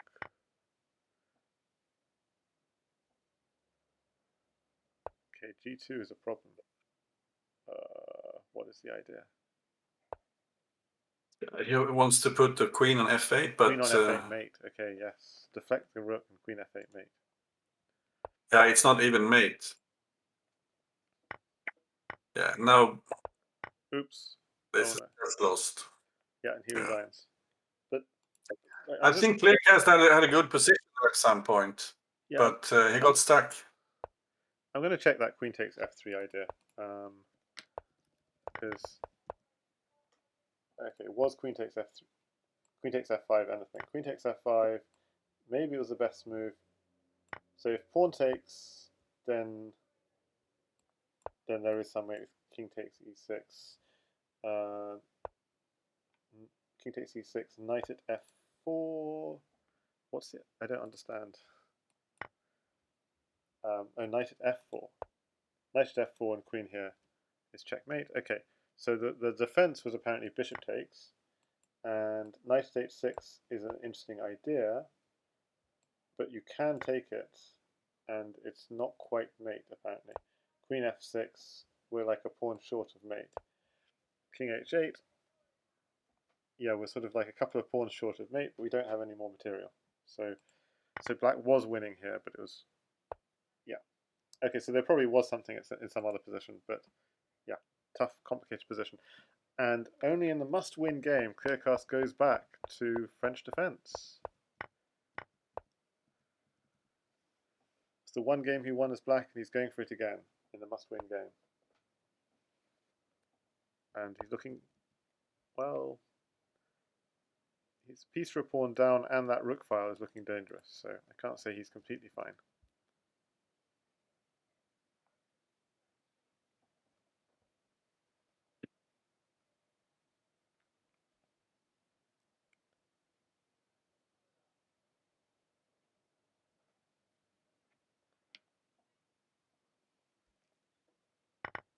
And this match is approaching 2 hours now. So 1 hour and 48 minutes. Yeah, they're playing really long games. Yeah.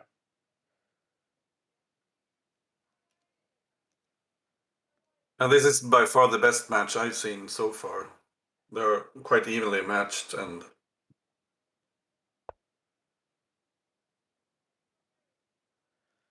So another close match was Antic against Pawn in Training. That was another close one. Again, two this is I prefer white here. Yep. More pieces, more activity. No. Yeah, the open f5 is going to hurt black, yep. one way or the other. No weaknesses. Maybe e3 potential, slight weakness, but nothing really. Simply knight f3 now.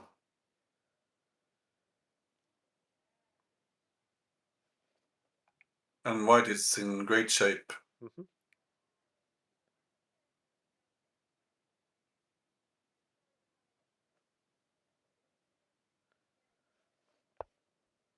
Wow, you read your mind. So the bishop has to back off to e7, and so they've got two bishops kind of stuck fighting for the same square. Yes, you could defend it. You could play bishop e7, but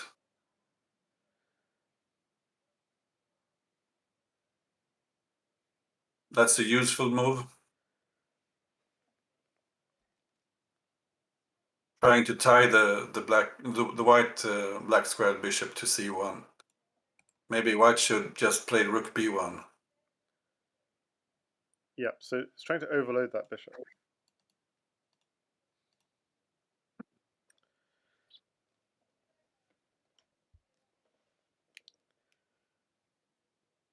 But there could already be aggressive ideas here, like knight takes bishop, queen takes. Yeah.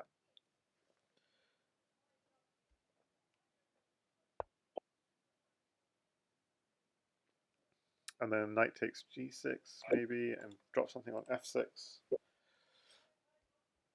Could be something.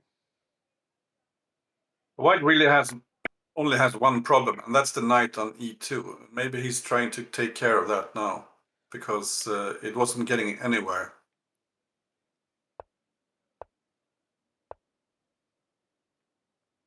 Yeah, now it has a future on f4. Yep.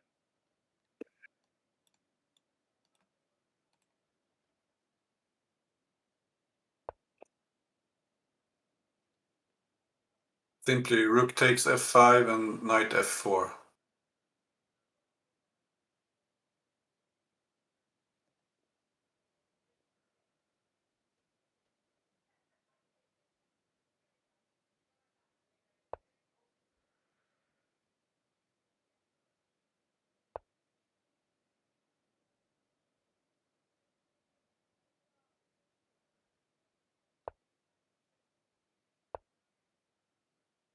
he should have taken f5 when he had a chance.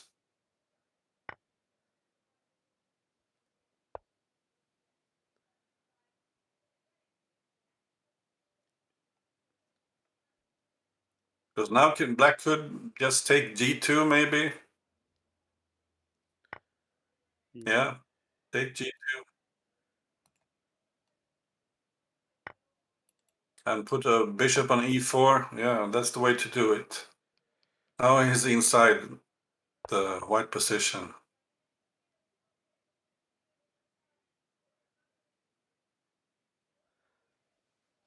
Still, e3 Maybe. is covered enough times, so still hard. Yeah, but maybe take f3 and put a pawn on e4, and then F3. it's difficult to. Yeah, well, it's defended twice. You're right. Yeah. But still, it's. I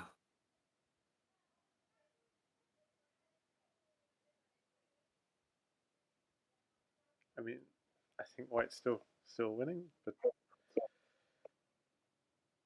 Black found a nice way to try to weaken e3.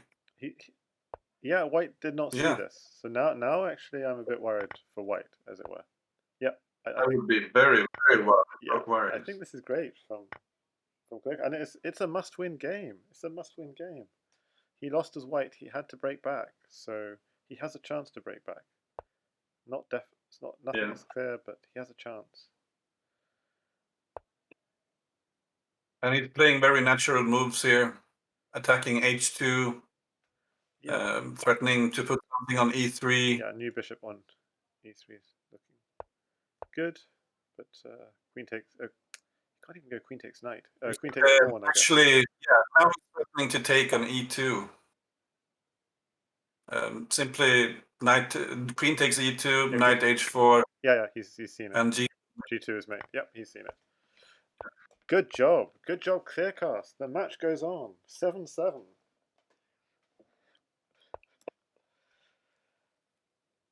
So we had a very long match actually at 3 a.m. your time last night.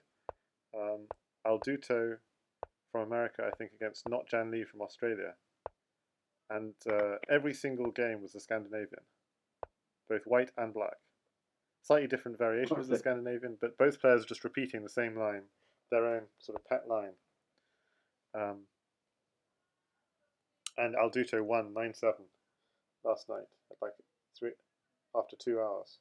So we've got another 2-hour match here. We're 5 minutes away from 2 hours, but we've got at least 2 more games to go. So it's going to be an even longer match today.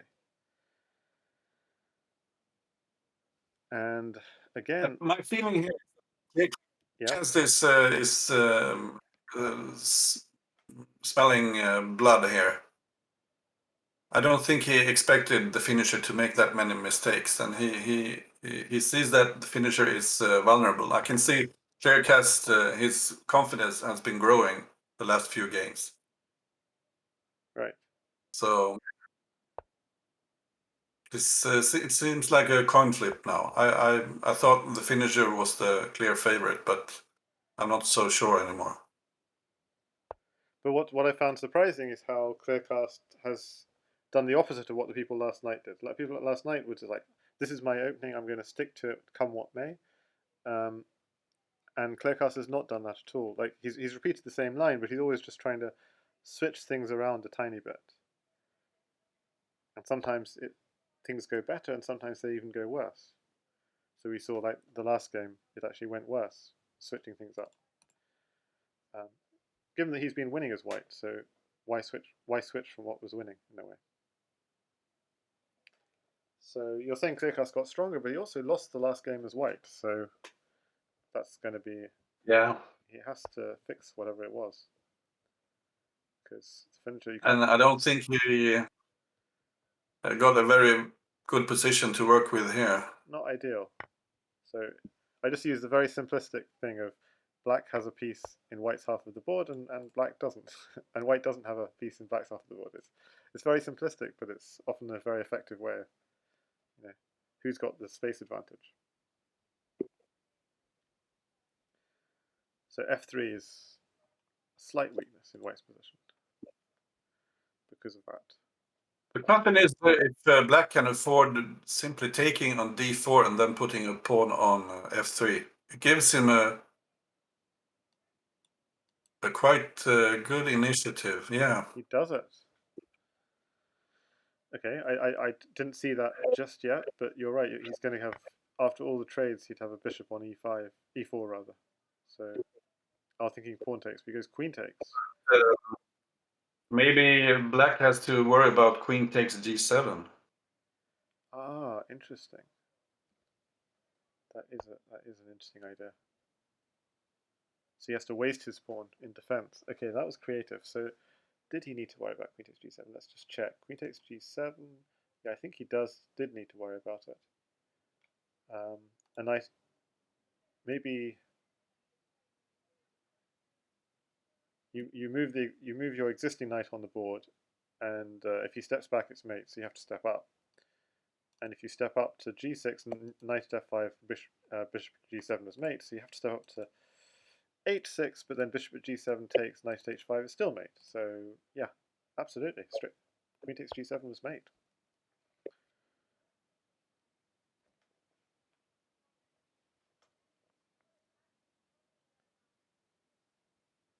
But this looks good for black. So he's going to pick up a knight, I guess. Nope. He wants to continue. Oh, trap the queen. Ouch. Queen's trapped. Ouch, ouch.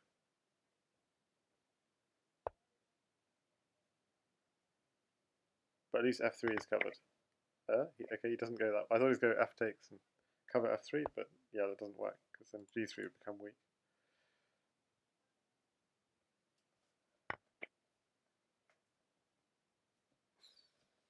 I was thinking maybe put the bishop on f6 instead. I wonder if that was the move. It does look it does look stronger, yeah.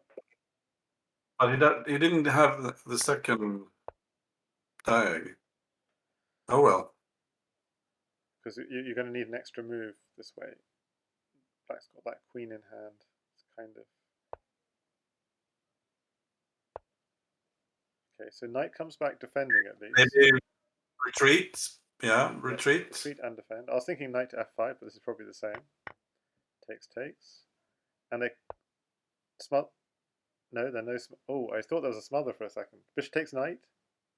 Bishop takes knight with the smother. Threat. This is interesting. But bishop takes knight, just queen takes is the problem. No. Yeah. Bishop takes knight, queen takes to smother. You smother him. Yeah. So bishop takes... Why not bishop takes knight? Well, where's the smothered? Oh, we don't have a He heavy. doesn't have. We don't have a heavy. No. Sorry. Yeah. Bishop h4 was very clever because now black doesn't have a pawn for f4. He would have really loved to have a pawn on f4. Yeah. I don't see any good moves for black here.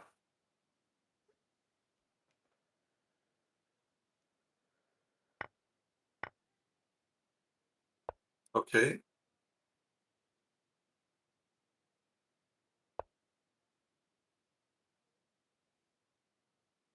Ouch. Well, simply pawn f2. Defends everything. Oh, yeah, that's a good find. Didn't see it. 30 seconds left. Oh, this doesn't defend everything though. Yeah, but maybe black doesn't have so much here.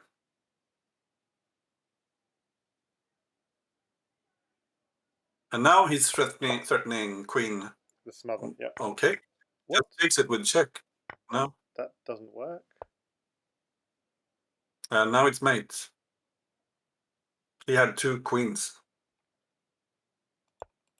So now the finisher has to win. Has to win as white though. So yeah. So we're in the position we were in before. Knight g5. Oh, he has a second queen, of course. Okay, so queen h7 is made. Okay, good find from Kleerkast. And I like what Kleerkast is doing here because he's playing that one game, or those two games now, when he actually won as black. This this sort of French defense opening. He's had good success in this structure.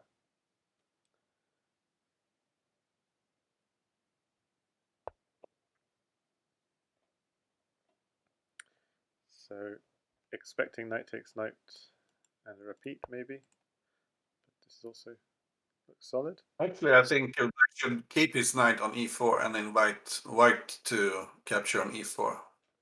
Yep. So bishop h5 looks good. Yep. Maybe hoping to put the other bishop on g4. Yeah, looks strong.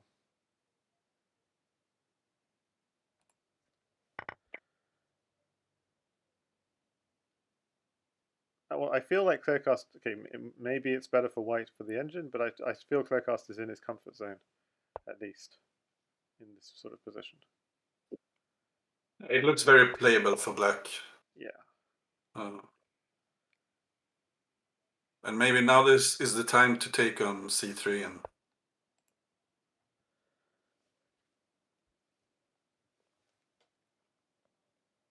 usually black would like to have the bishop outside the pawn chain, but even though it looks bad on d7, it protects some good pawns. Yes. But black is a bit cramped here. Could just go bishop b. Is bishop b4 so bad? I mean, f7 is protected anyway. But the problem with bishop b4 is sometimes if white gets a pawn to put on h6, things can go downhill really fast. But sure, bishop b4.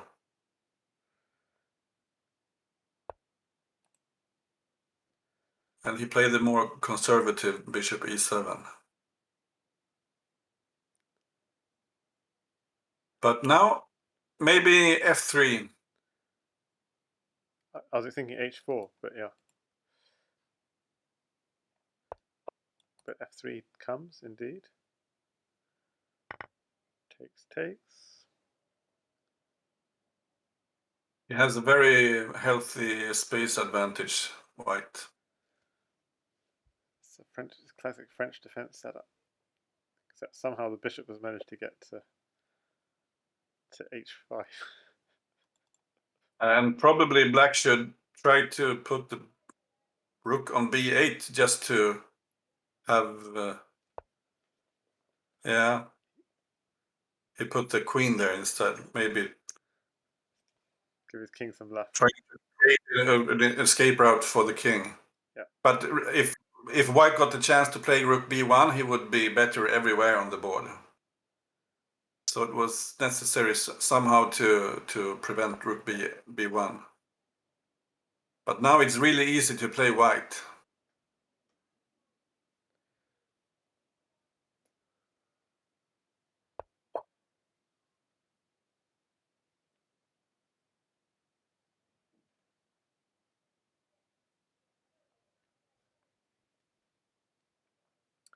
So what's the plan? Was it to take that knight and drop a knight on e3? Not sure if that's helpful, but what is the queen up to? Okay, so black wants to give up the knight for the d4 pawn. Yeah. But if knight takes d4, bishop. I see bishop e3 doesn't work because you've got discoveries. Knight takes f3, check.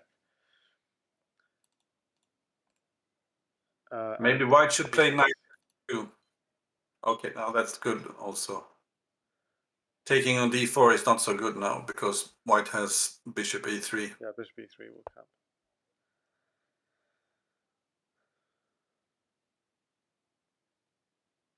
Cagey game. I think important thing in this kind of game is don't get too low on time for both players. Because if you get low on time, anything can happen. And then you can use the barrage technique that we discussed. The barrage technique. Yeah, if you have like 2 minutes on the clock and your opponent's on 5 seconds, just plan your next few moves and just smash them out. Oh, he castles. That came as a surprise. Yeah, he had to do something. Yep, agreed. He couldn't stay in the to forever. f6, us predicting this one. Yeah, and White made a nice little shuffle there with the bishop and the knight. Yes, he moved the bishop back, and now the knight's on h5. Yeah. Yeah. So Because now he can trade on f5 at will and maybe just sacrifice on g7. g7. Yep. And that queen is looking rather silly. He's looking very silly on h7. Yeah, it needs a plan. So actually, bishop takes f5, knight takes g7, and followed by knight drop on h5 is looking quite dangerous. I'm expecting to see that now. Okay, he played it slightly differently. I wonder why he didn't take f5 while the f5 was closed, because now he can take with a rook. But he didn't. Okay. And it's Kleerkast who's low on time in this game. Yeah, and he's low on position as well. White is just crashing through here. Yep. I was expecting, yeah. The problem is he couldn't take f6 because then the queen is coming through to e8. Knight e4 is a good move here.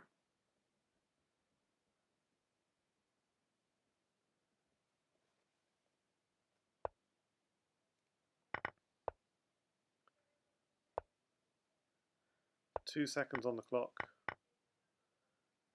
Pressure.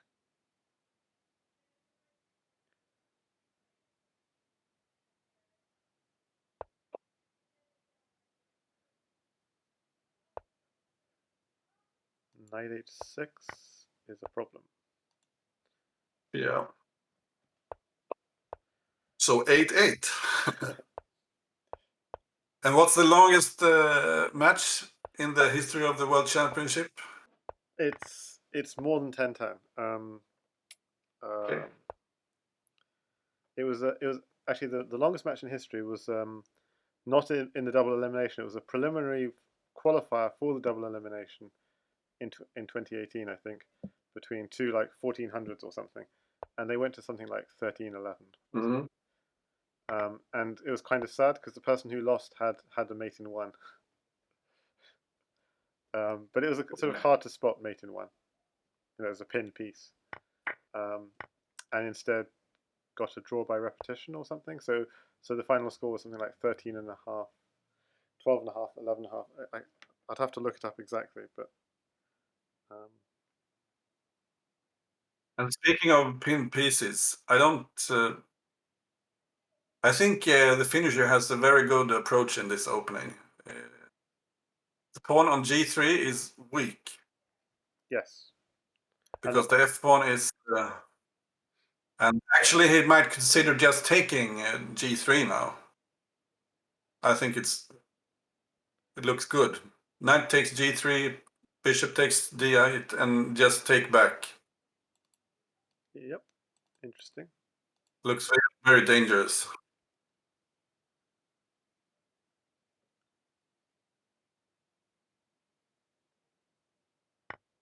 He does it.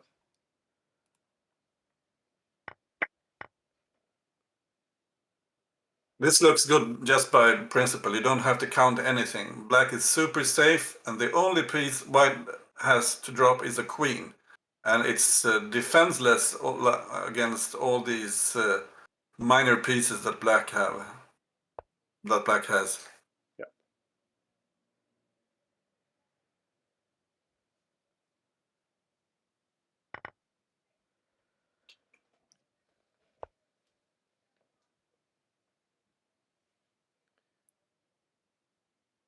So this is really easy to play for black now. White has huge problems. So knight b7 maybe to try and maybe get some back rank stuff happening. Okay, he does it. Yeah, sure. Maybe knight f5 wasn't the best move actually. But he's happy just giving up the bishop or the rook for that matter. Because once he takes on f2, everything is by force. You can just threaten the queen and the king, and Yeah, so you're saying that black's attack is faster, black. is one move faster, because Yeah, it's I mean, if knight takes rook were a mate threat, so. that would be a problem. But Yeah, this is very instructive. Just let go of the um, bishop on f5. So maybe just take on f2. taking f2 and just keep banging away at those dark squares. Yeah.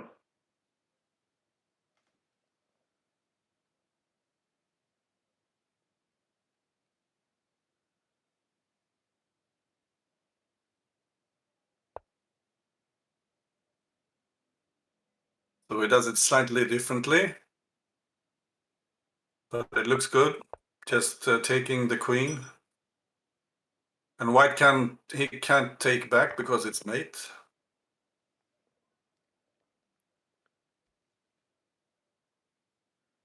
Yep, this is a goner.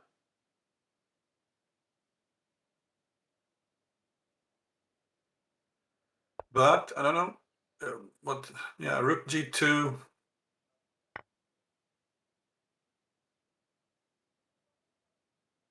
So threatening queen f1 and capturing g2 maybe.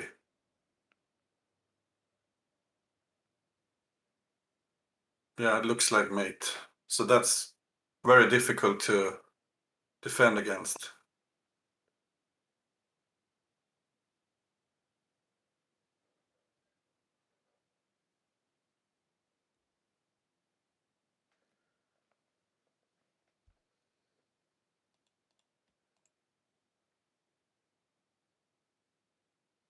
And black could even consider queen to h2. He has such a grip on the position.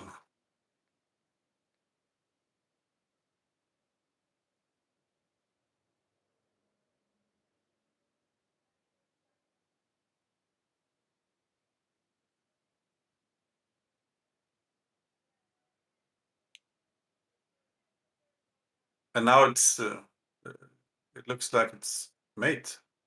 Yeah, I can't move. don't see a maybe drop a queen, but there's nothing. Yeah.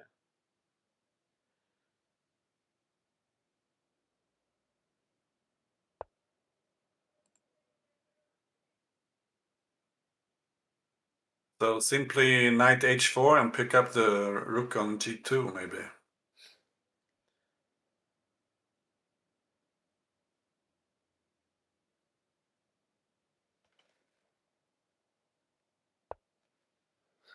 Yes, that's how the finisher is going to do it.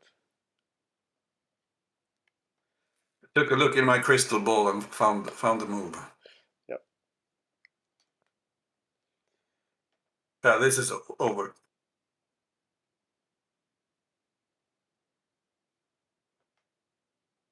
So what does the finisher do? Does he take the knight or take the rook? He takes the rook. Yeah, he's just calculating to see if there are any dangerous checks, and there aren't, so he just took the rook.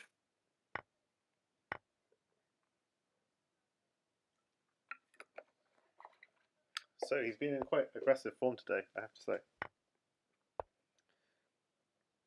Absolutely. He hasn't been. But both players are in great form. Yep. So 9-8.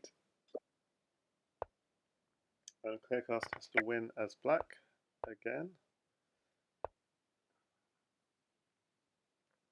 And he switched openings again. He switches again to this, which he has played earlier but lost, I think. But he seems to have got a better version of what he got last time. This is supposed to be decent for black. This queen d5 takes, because you have ideas along the long diagonal, but also queen takes c3. So, but the problem is the finisher will know this like the back of his hand, because this is definitely. Yeah, he's moving really fast. Yeah, he knows exactly what to do in these positions. That's the only trouble.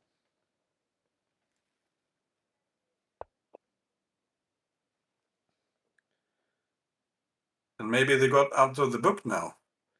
I Because don't. no, he started. I don't think so. But I was thinking, is at G4 anything with sort of ideas of queen takes G2?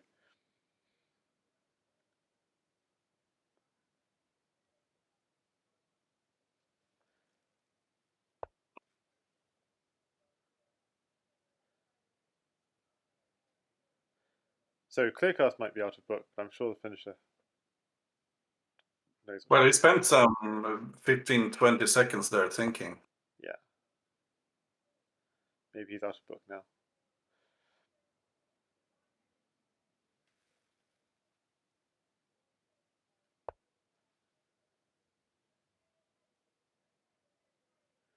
Yep, Jasugi99 is in the gnejs chat saying black's got a fighting chance here.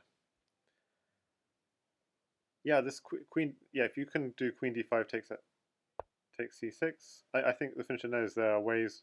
There are things white can play to avoid that line for black. So he's played into something which he knows um, is actually semi decent for black, which is why I'm saying I think he knows it's semi decent for black, and I'm sure he had prepared something which he reckons is semi decent, but I still think I can outplay it.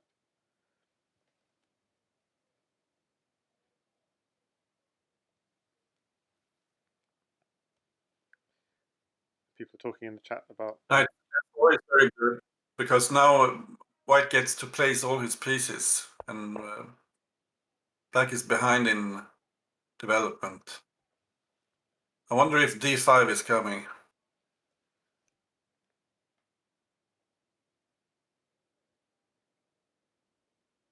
Yeah, I wouldn't be surprised at all if this is all kind of semi prep from the finisher.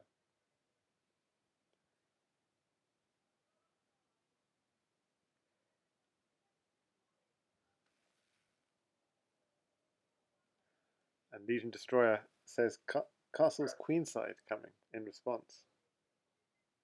Yeah, why not? Yeah, fair enough. Hi there, Pepe. Thanks for the tier 1 subscription. And no thanks for Shaka. Okay, the queen is getting a run around, which means it's going to get trapped sooner or later.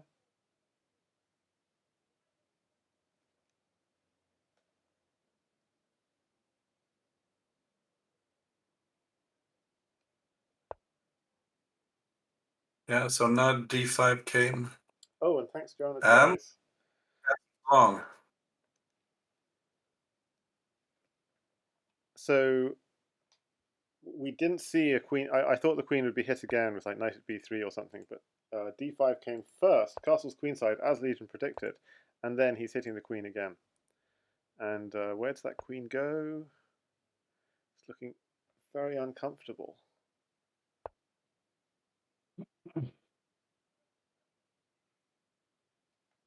Very uncomfortable.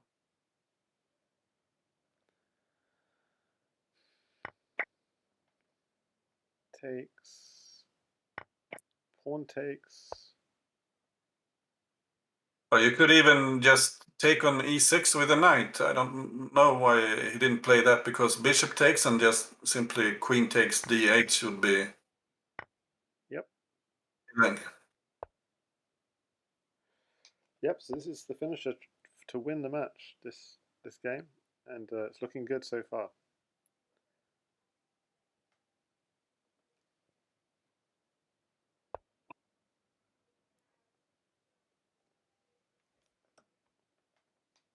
So temporary safety on b8.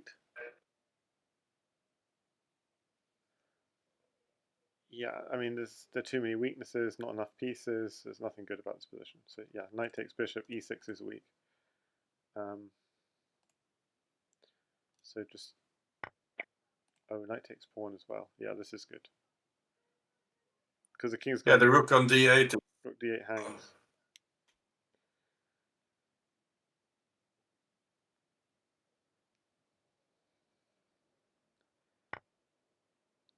So takes.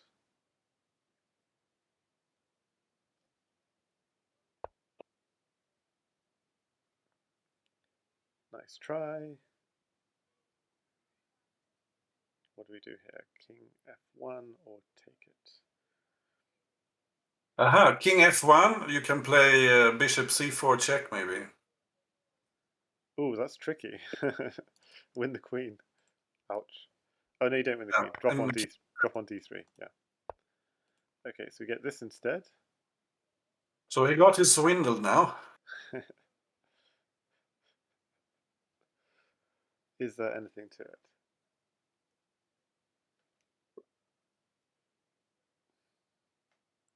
And if ever white gets a second knight, there may even be. Oh, but this is surely winning for black. This has to be winning. Bishop takes g2 is winning. Unless there's a mate. Oh, there might. Yeah, bishop takes g2. The bishop defends the mate. The bishop defends any mate on g7. Yeah, but white has all the squares covered. All the knight. There is no knight. I don't believe it.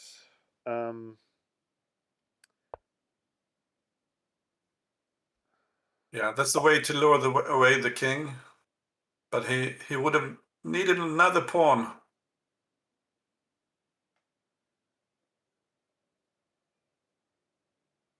Hang on a second. Was there nothing there? Knight there, rook there. Huh. Amazing.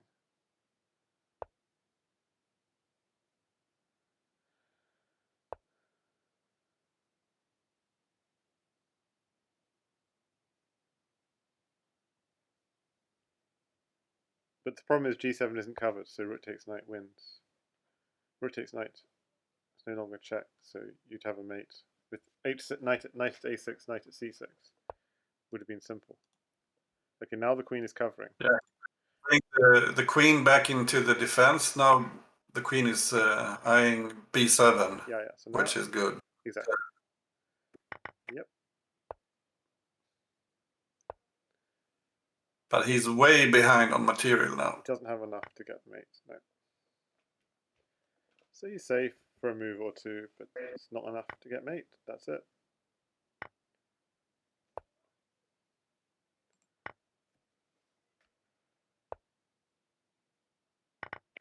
But the finisher is a bit shaky. He's messing things up here. Less than 10 seconds, true. Less than 10 seconds. Yeah, now he's in big trouble again. 1 second. Yeah, f6 is wow. c6 is covered. C6 is covered. 1 second. Doesn't work. Bishop. So he throws everything, the kitchen sink and everything. Oh, he should have gone rook a8. Rook a8 and then pawn b7. Rook a8, pawn b7 is clearly mating. Okay, he has enough. He does a rook a8 now. Yeah, there's nothing. Yeah. So c6 is covered, but b7 isn't covered. He finds it with like a second on the clock. I wonder if Kleerkast had something there in the end. Yeah, he finds it. We'll just have a quick look on the analysis board. And now the match is over, we can run an analysis on any of the games we want. And that's a 10-8 final score, the finisher. Congratulations to the finisher. Yeah, congratulations. He's fully deserves. He's fought through 5 difficult matches. Fully deserves his place in the candidates. So somehow at the end there, black was actually winning, but it was nothing. Winning as in minus 1.8, so nothing very obvious. And winning probably at low depth, so maybe the engine is not seeing the complicated mates. So bishop at e2 is an idea. So you're covering h6, and why not just rook takes bishop? Mm-hmm. Why not rook takes bishop? Yeah, I think the engine's just at f3 is then mating at f3, because then you're taking the rook with check. Okay, yeah, that makes a lot of sense. Yeah, this and then you're taking this rook. Sorry, I'm being unclear. If he goes to king g1, then knight takes rook with check is the point. And the bishop is cutting off the king from going to e1. So bishop at e2 instead of bishop at f3 is a very hard to find move, which is both attacking and also defending a6. So if white does nothing, then again there's a new bishop at f1 idea, and if takes, then then switch to bishop f3, king here, knight here. So kind of some really nifty things. You don't even take back the rook. It's sort of this, so you can go here and get the mate. So yeah, white's so black was back in the game, but was never winning, as it were. But had complicated ideas with bishop at e2, queen f4 to defend apparently. Oh, but that's crazy. So just these momentarily, maybe like a draw possible. Knight takes, yeah, at this point he's just kind of equal, yeah. But otherwise, most of this game, the finisher was winning. Just momentary chances. It wasn't easy. No, I think the engine itself just keeps on, like the engine says, it's even, and then after. So it wants king f1. It wanted to give up the queen, basically. So that's funny. It wanted to give up the queen using that trick. Bishop takes g2, rook takes d1 stuff. It actually wanted that, which is kind of funny. Gosh, that was a stressful game. Huge. I mean, huge. Well, huge from both players, honestly. Farah says, did I record the Fumitoks Garnet game? So I recorded Alduto against not Jan Lee late last night, and then Marioton against Mugwort, and Marioton had a huge upset. He was 3-love down, and he won 6 of the next 7 games to beat Mugwort. So I recorded that one with PKR, and then I was like, if I slept 2 hours, I'd have recorded Fumitoks Garnek as well, but I didn't sleep 2 hours, so no, I didn't. And who won? Fumitoks against Garnek. It was a 6-4 win for Garnek. So again, probably a bit of an upset there, because Fumitoks obviously would been in the candidates before. Garnek 1-2-3 from Poland. He's still in the elimination, and Fumitoks is out. So yeah, I might do a recap of the games at some point, but okay. Gosh, and then the other match I didn't cover, which Flourish covered, was Burpcow against my mind is going. Burpcow defeating. Remind me. Yeah. Okay. So, but okay, we've had some really intense games in the last couple of days. Yeah. So thanks so much, gnejs, for joining. Oh, you're welcome. It was fun. I'm learning watching these guys playing. Yeah, these two have been tough. Yeah.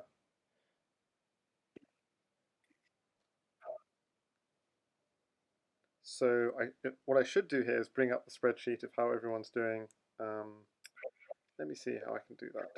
What I'll do, because I've got the links on my mobile, so maybe I'll paste it in the Twitch chat and then open it from there. And if anyone can suggest who I should raid, then let me know. So just write in my own chat.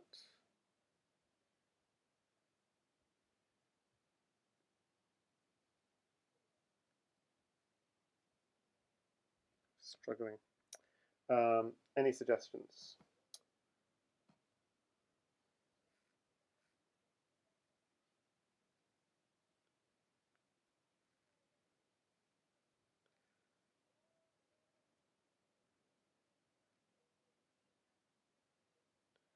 So I'm just trying to get into my connection is not strong enough right now, so I'm just trying to get in.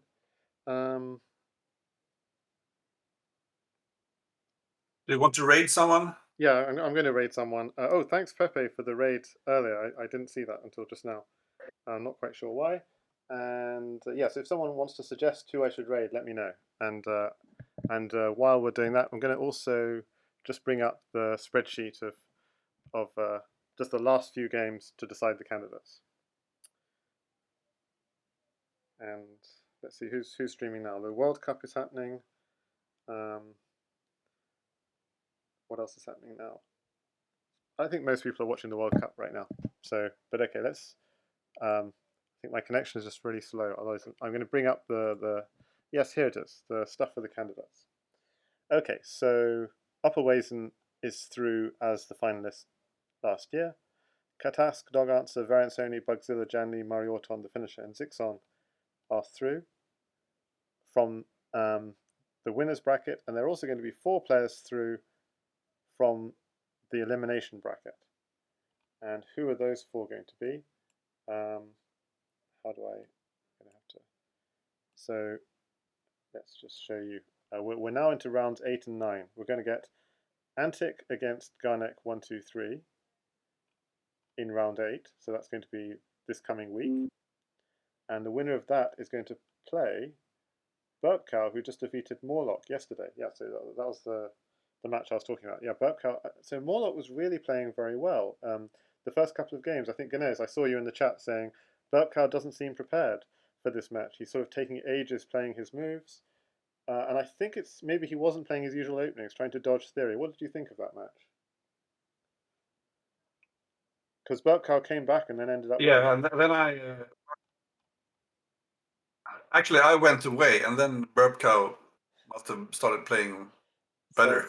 So you were Morlock's good luck charm in that match. Okay. Because in the beginning he was.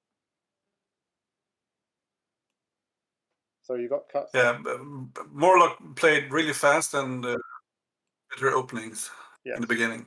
Yes. And then, yeah, and then somehow. So how many places in the final?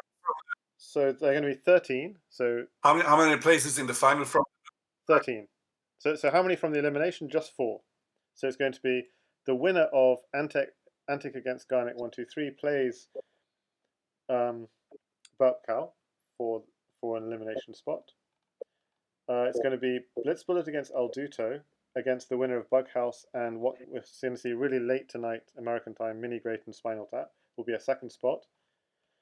264 Brock against Pawn in Training. The winner of that plays the winner of Mugwort against Little Plotkin. So only one of those 4. This is really tough, right? Is going to be the third spot.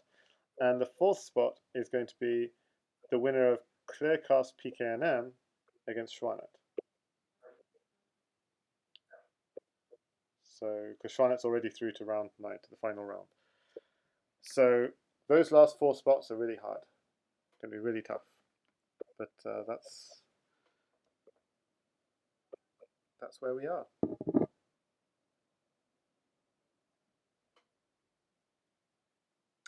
Yeah, okay, so Kleerkast, who lost today, he joins now. Yep, he joins the elimination bracket. He has to play PKNM. Oh, So, I mean, that's how much that match mattered, because if you win that match, you're in the candidates. If you don't, you have to beat both PKNM and Schwanet.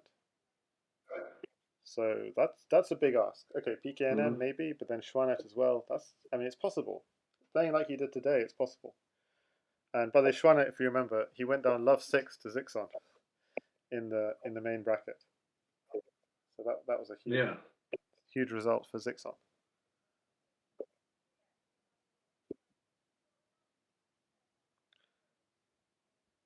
Okay. Thank you so much for broadcasting. Yeah, thanks so much for joining me. It's always much more fun with someone with me. Gosh, for like a 2.5-hour stream, that was amazing. Okay, bye then, gnejs. See you around. See you. Any suggestions on who I should raid from the chat? Who are you going to go off and watch next?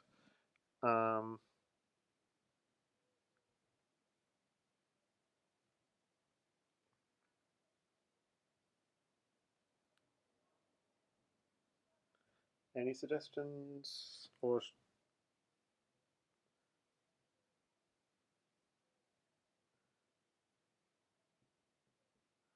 no one I really see. I mean, okay.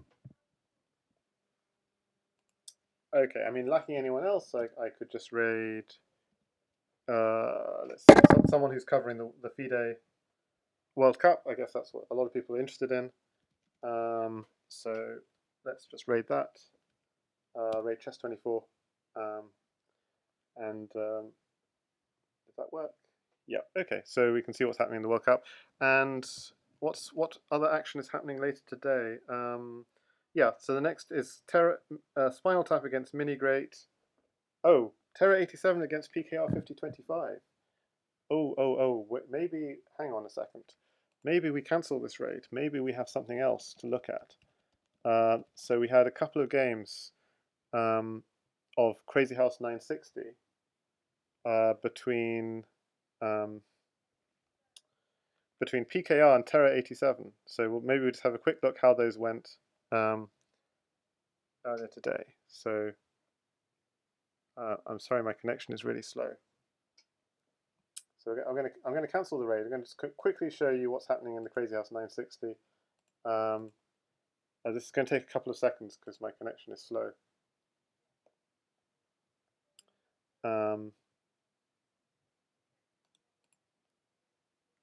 Trying to log in, it's going to have to authenticate me and so on. Maybe this doesn't even work. Okay. And it's in light mode, unfortunately. Okay, will they still be playing? It's a 6+6 match, so it's possible they're not even still playing.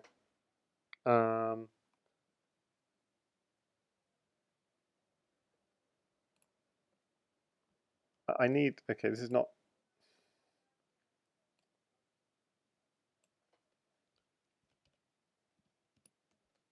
Okay, I'm going to try and log in again. So log in.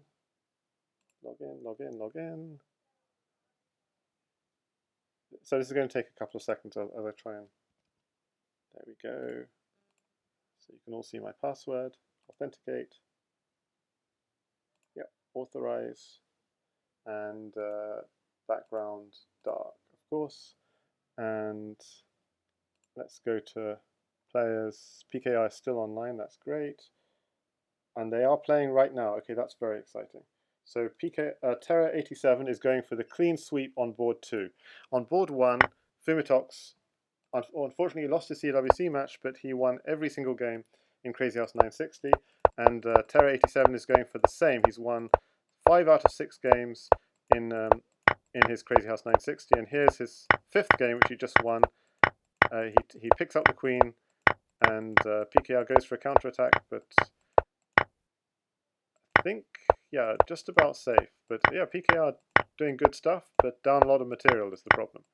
And it's actually quite tense, but ooh, nice finish there. So that's what happened in game 1, and game 2 is just happening now.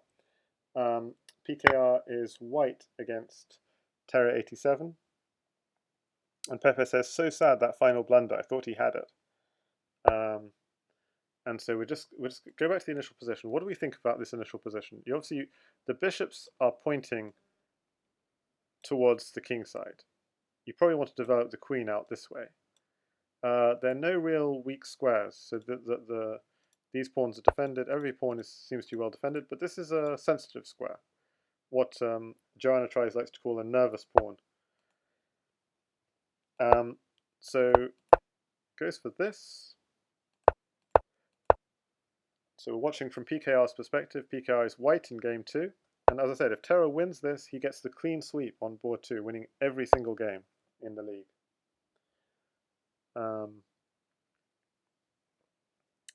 And isn't this hanging this pawn?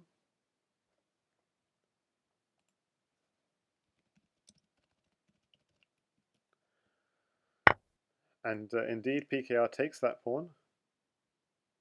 Now, it may not be hanging it, because there could be counter ideas of this and takes... No, there aren't, because the bishop and rook both defend this, so this is double defended. So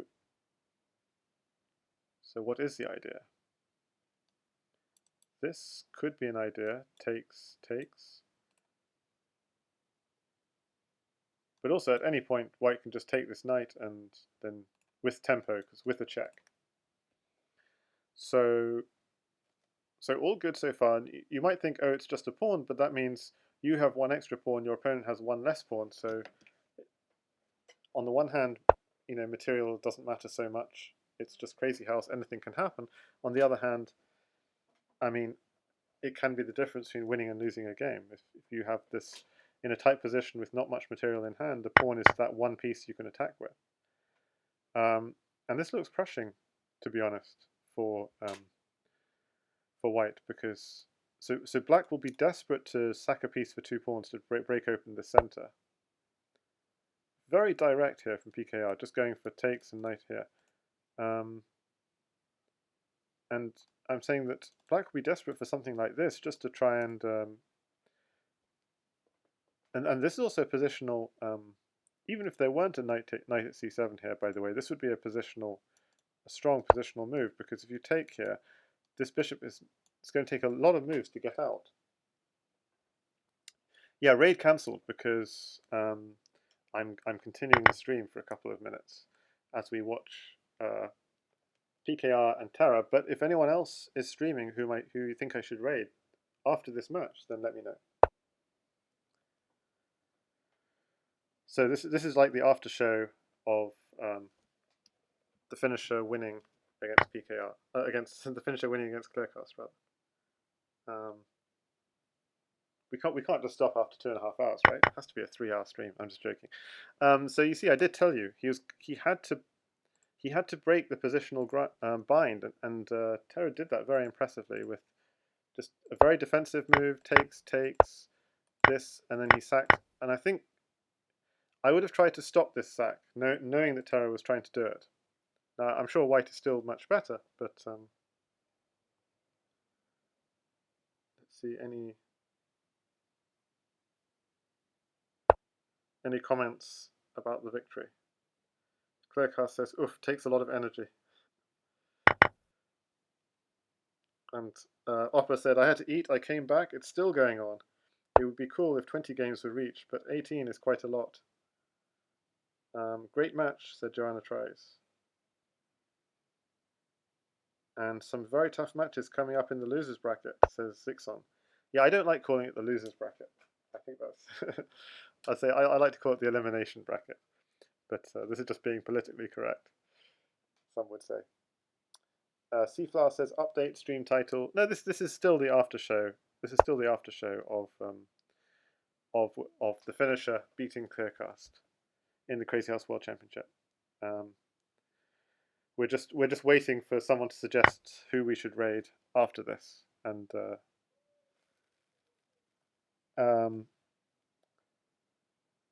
if no one suggests anything, I'll raid chess24. Notice after bishop takes knight, you don't want to go queen takes. So it's okay actually because the bishop covers.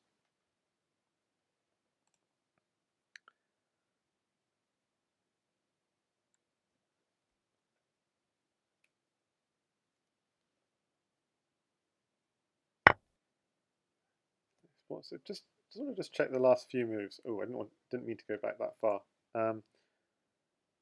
Just wanted to check the last. Okay, so we get takes. We get the sacrifice here. Notice white is going for this positional bind just to keep this bishop locked in, because if you keep the bishop locked in, you actually keep the rook locked in as well. So really nice what PKI is doing here. He's trying to break the bind. Takes, knight here. Okay, as long as you have a piece here, this is the only avenue of development, as it were. So PKI is actually crushing here. So king here, but how to continue with pawn in hand.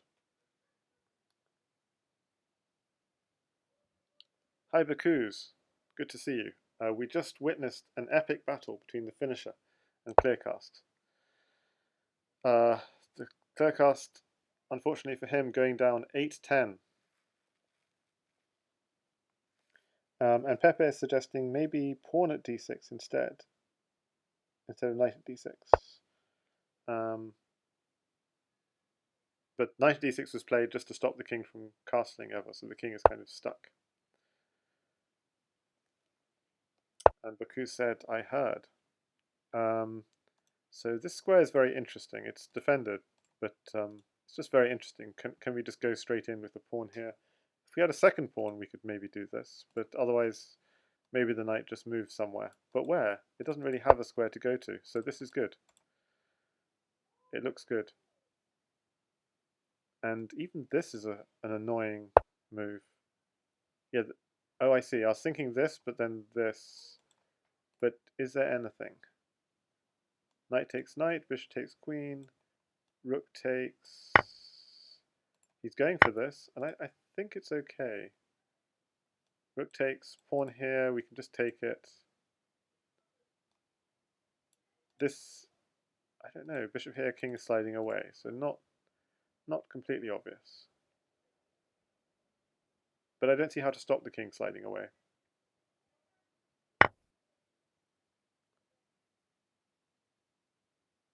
Okay. So why does he want to pawn? Let's see what Pepe is saying. Bishop takes b5 now, and at c7. Okay, and why is at c7 so strong? Because at c7 he can just go here. What's the follow-up?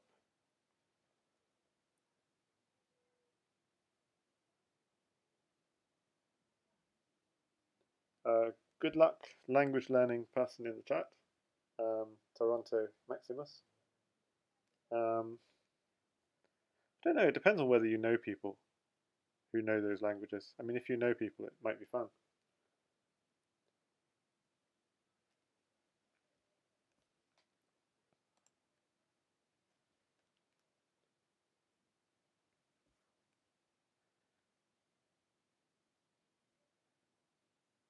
I don't see what so Pepe says double knight at d6 threat after at c7. Okay, I didn't see that. Okay, double knight.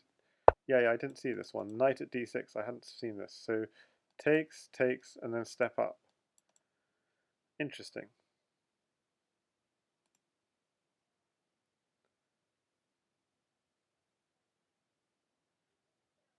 I still want to see the next move, but certainly interesting.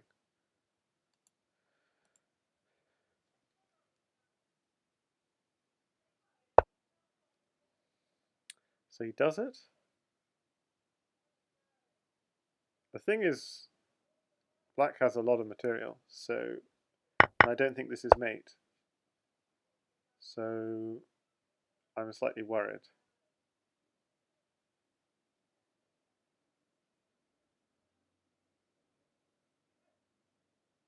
So the point is this square is weak.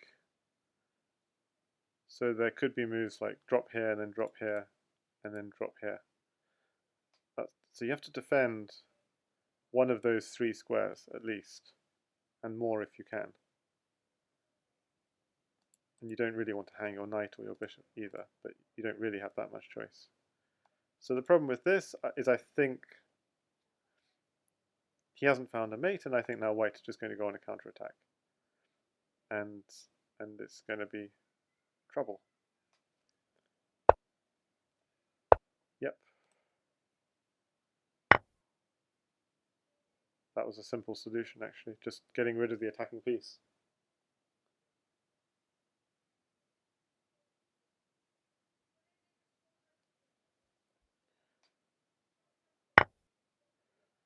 Okay, knight takes bishop check.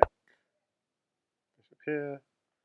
I mean, this is so unfortunate. It's like such a promising position for white, but somehow went in too hard. And this is what happens in Crazyhouse 960 sometimes, is you can't just sack all if you don't have mate, because then, I mean, it's true in Crazyhouse as well, but it's even more true in Crazyhouse 960 because your pieces are less well coordinated. And white just resigns, which is very sad. So let's just actually just look at the last point. Where, and Terra, by the way, congratulations to Terra. He is the board 2 boss. So Fumitoks from Russia is the board 1 boss. Terra 87 from Russia is the board 2 boss. So Team Russia is taking this away. Let's look at the last point when white was crushing. And engine suggests around here, for example.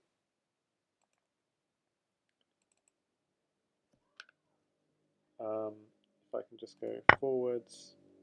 Okay, so in this position, with our bishop hanging, with our knight hanging, and the move it suggests is knight takes e7, which seems reasonable, but is there something more obvious earlier on? So let's look at this position, for example. Knight d6 was played, good. King d8. Ah, pawn at e7. Now this is something very clear. Not clear, but interesting. Pawn at e7, king e7, knight e to f5 check with the idea of picking up the bishop. G takes f5, and then just simply take this bishop with maybe what's the counter threat? The threat is knight takes bishop and queen takes d7. I think looks strong. The engine actually works. I was thinking if I go pawn here, what's the continuation? Just queen here. Okay. And the better move apparently is knight at d5, bishop at b4. The same sorts of ideas. Rook f6 just to give the king some squares to go to where discovered checks aren't quite as bad. Knight at c8, king d8.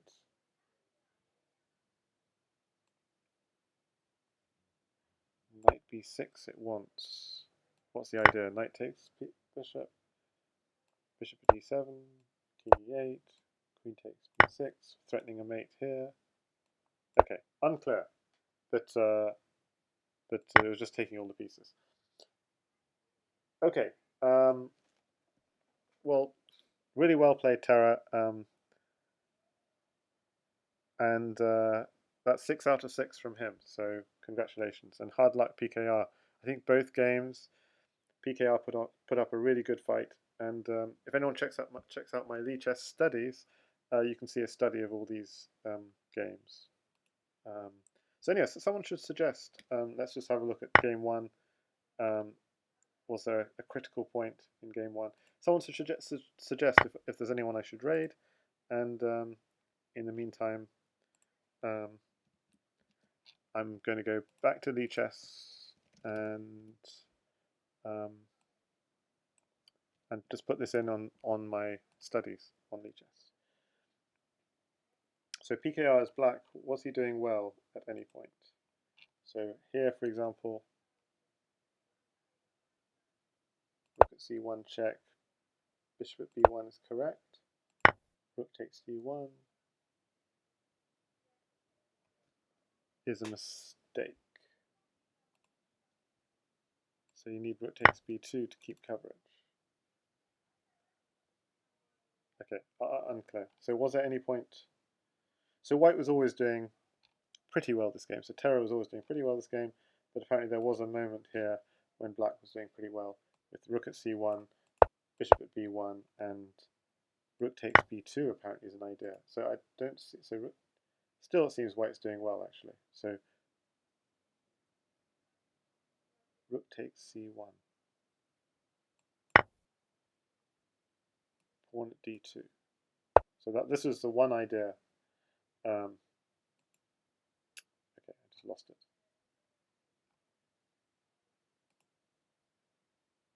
Bishop at b1, rook takes. So rook takes d1 was a critical mistake. So the point is if you just take like so, pawn at c3 is a problem.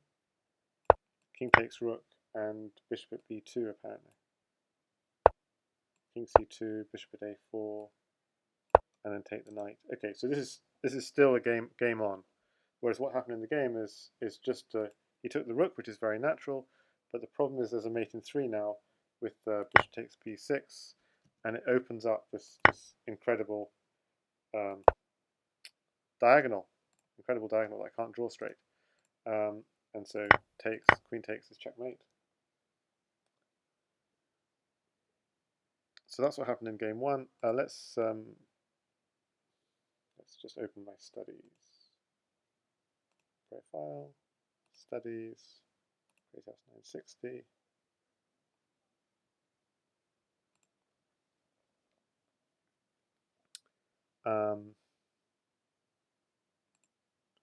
So let's see.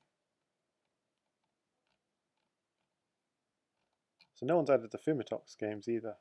Fumitoks Kleerkast is there. That's weird. Fumitoks Kleerkast is there, but I can't see Fumitoks against his other two opponents, which is strange. But okay, I'm going to add the PKR games to the study, and I'm waiting for someone to tell me who to raid. Or else it's going to be Chess 24 and watching the World Cup. Although that's probably finishing around now, actually.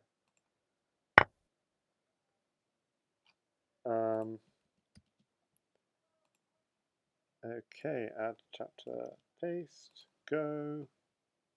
So who's the best player in Crazyhouse 960 these days? Mugwort is the highest rated, but he just got taken down 2-love by Fumitoks.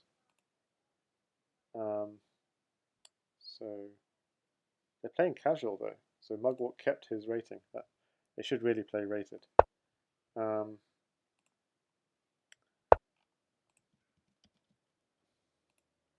So I'm just surprised. No one added the Fumitoks games. Okay, that's weird. So Fumitoks against Mugwort, and that's this one. Analysis board. Okay, we'll take a quick look at these couple of games. Might as well. In gnejs analysis. And it seems like no one has added the other Fumitoks games. So Fumitoks Legion Destroyer. Didn't see those games added either. Did no one really add those games? I'm surprised. Can't see them. Kleerkast Legion Destroyer, but no Fumitoks Legion Destroyer. Okay, so I'll add those couple of games as well. Fumitoks against Legion Destroyer, again, 2-love. So the way you do it is you just go add a new chapter, you click on PGN, and you just paste it in. That's how you switch things from PyChess into gnejs studies. So game 2, you click on analysis board, go down to the PGN, and paste it in. So I'm going to play through these games. So in fact, let's end the stream with the celebration of Fumitoks in Crazyhouse 960. So he played he was black against Kleerkast, and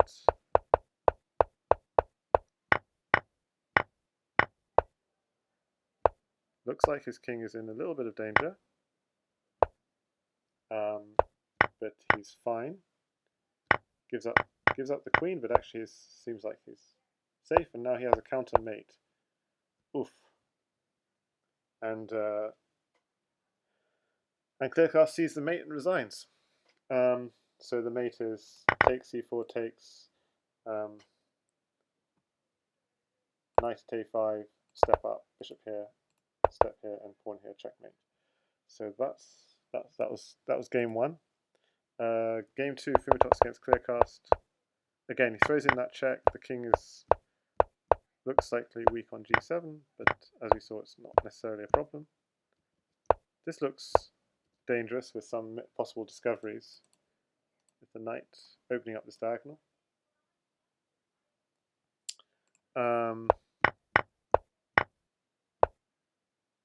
Okay, so actually Kleerkast doing really well in this position. So how did he turn it round? Oh, okay. So this is key. So getting still apparently Kleerkast doing okay, but you can see how white is actually seems to be quite safe. Oh,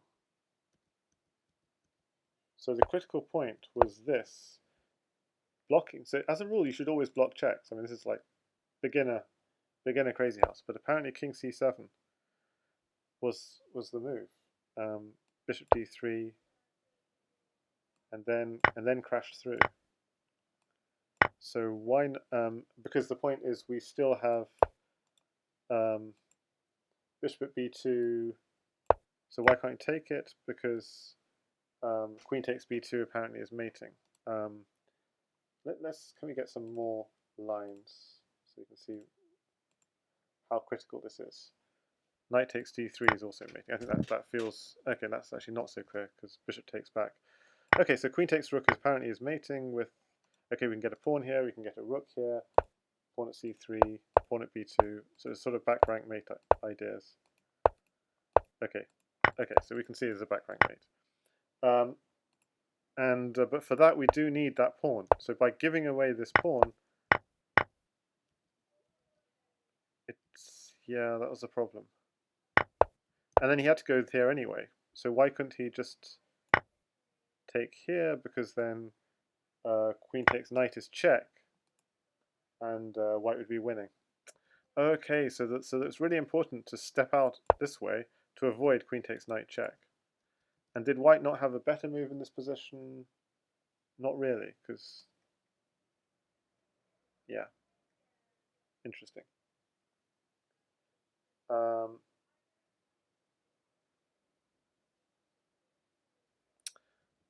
So that's what was happening. Yeah, thanks for the suggestions. I'll check it out. So that's what was happening in game one. So Kleerkast attack ran out and Fumitoks won. And what just happened? So Fumitoks against Legion Destroyer happened about a week ago. Let's just turn it around so we can see it from Fumitoks' perspective. As black looks very solid. Big attack, sidesteps any trouble, takes. The point of this, of course, is he just wants this checkmate, and there's a double. There are two knights threatening the mate, so you have to block the mate or defend the mate. He's just crashing through. But somehow it doesn't find it. Was there something more decisive? Not really. So good defense from Legion. That knight on g2 has to be taken out again, and but black has all the pieces. So that was game one. Game two against Legion Destroyer. So we got these bishops along the long diagonal. I'm going to turn off the move arrows. I don't know why they're on. For some reason all my settings are messed up. Okay. Takes. Nice. So if knight takes, obviously queen takes g7 is checkmate. Oh, that was brave. Yeah, king h8 was maybe stronger. That's inviting trouble. Takes the queen, takes the knight, and of course he's threatening queen h7 mate now. Counterattack comes, and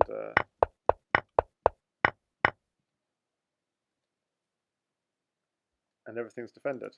And it's not an all checks mate. It's just takes, and black doesn't have anything.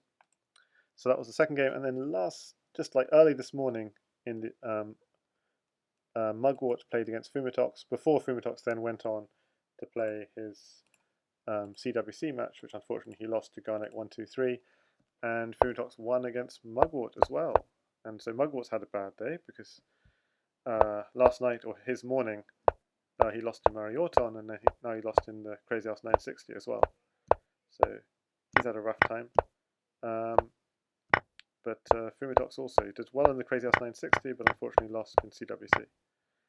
So what is going on here? Bishop here. That's a strange old move. Bishop here, so he's thinking, okay, you take my knight, I'll take your knight. Okay, maybe that's reasonable. But of course the knight could just take here. But instead he goes for this. And goes for this attack.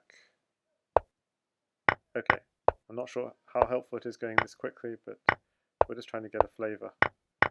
Grabs this. The point is that the black king is safe and white doesn't have that much material on the board, so that's why black is doing well. Wins the queen, and that's going to be game over with queen h2 coming. So that was game one against Fumitoks, and just to finish, I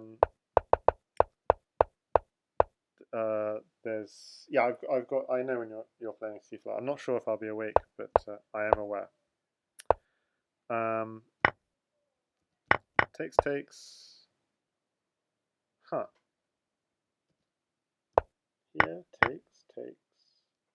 Maybe slightly speculative. Yeah, it does make sense though. How to defend? It's not so easy to defend g2. I mean, you can't put a knight here because it gets taken. You could put a knight on e1.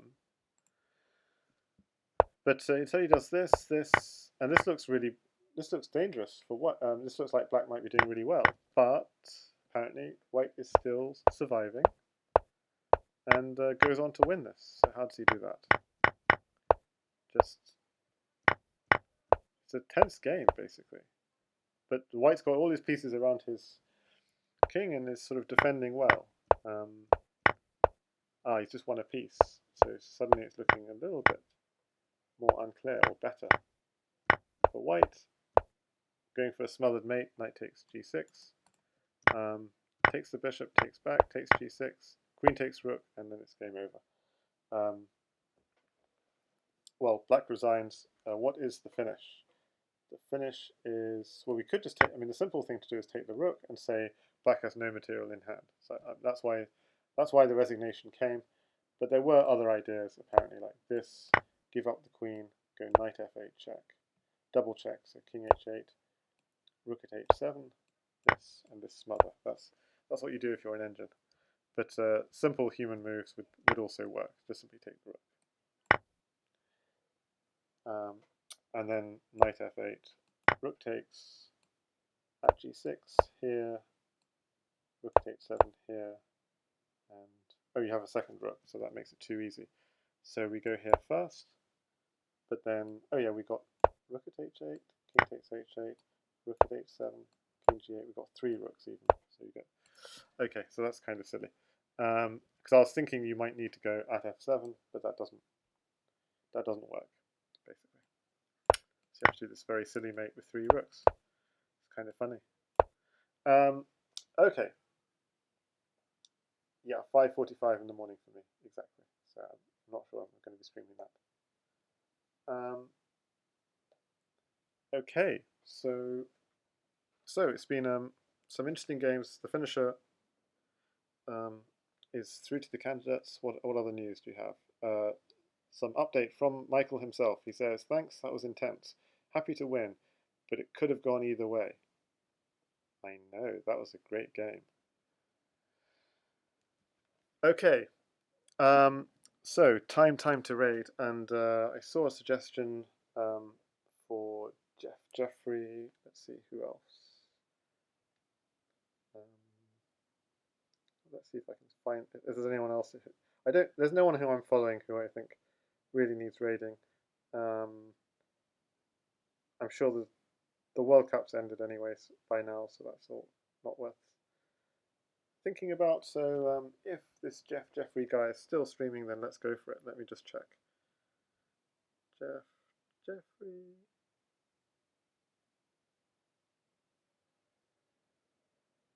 Yeah, some guy is streaming for 2 viewers. Let's just give him a raid. Okay, cool. Okay, bye guys, and have a good rest of your weekend. And if you are still awake late at night American time, Spinal Tap will play against Mini Great. Spinal Tap, very strong chess player and Bughouse player, and Mini Great, one of the Bughouse legend. Well, he used to play on Fix 20 years ago. So if you're awake at like 2 in the morning or something, then 2 in the morning UK time, 1 in the morning UTC Icelandic time. So Toronto, if you're from Iceland and you're awake at 1 in the morning, come back. But no need to talk about all the languages you know. We keep going, keep doing what you're doing. Okay, bye guys, and congratulations again to Terra87 for being the board 2 boss, Fumitoks for being the board 1 boss, and Crazyhouse 960, and TheFinnisher for being a candidate. And Kleerkast, I hope you make it through the elimination. It's going to be tough. Bye guys, and we're ready to raid.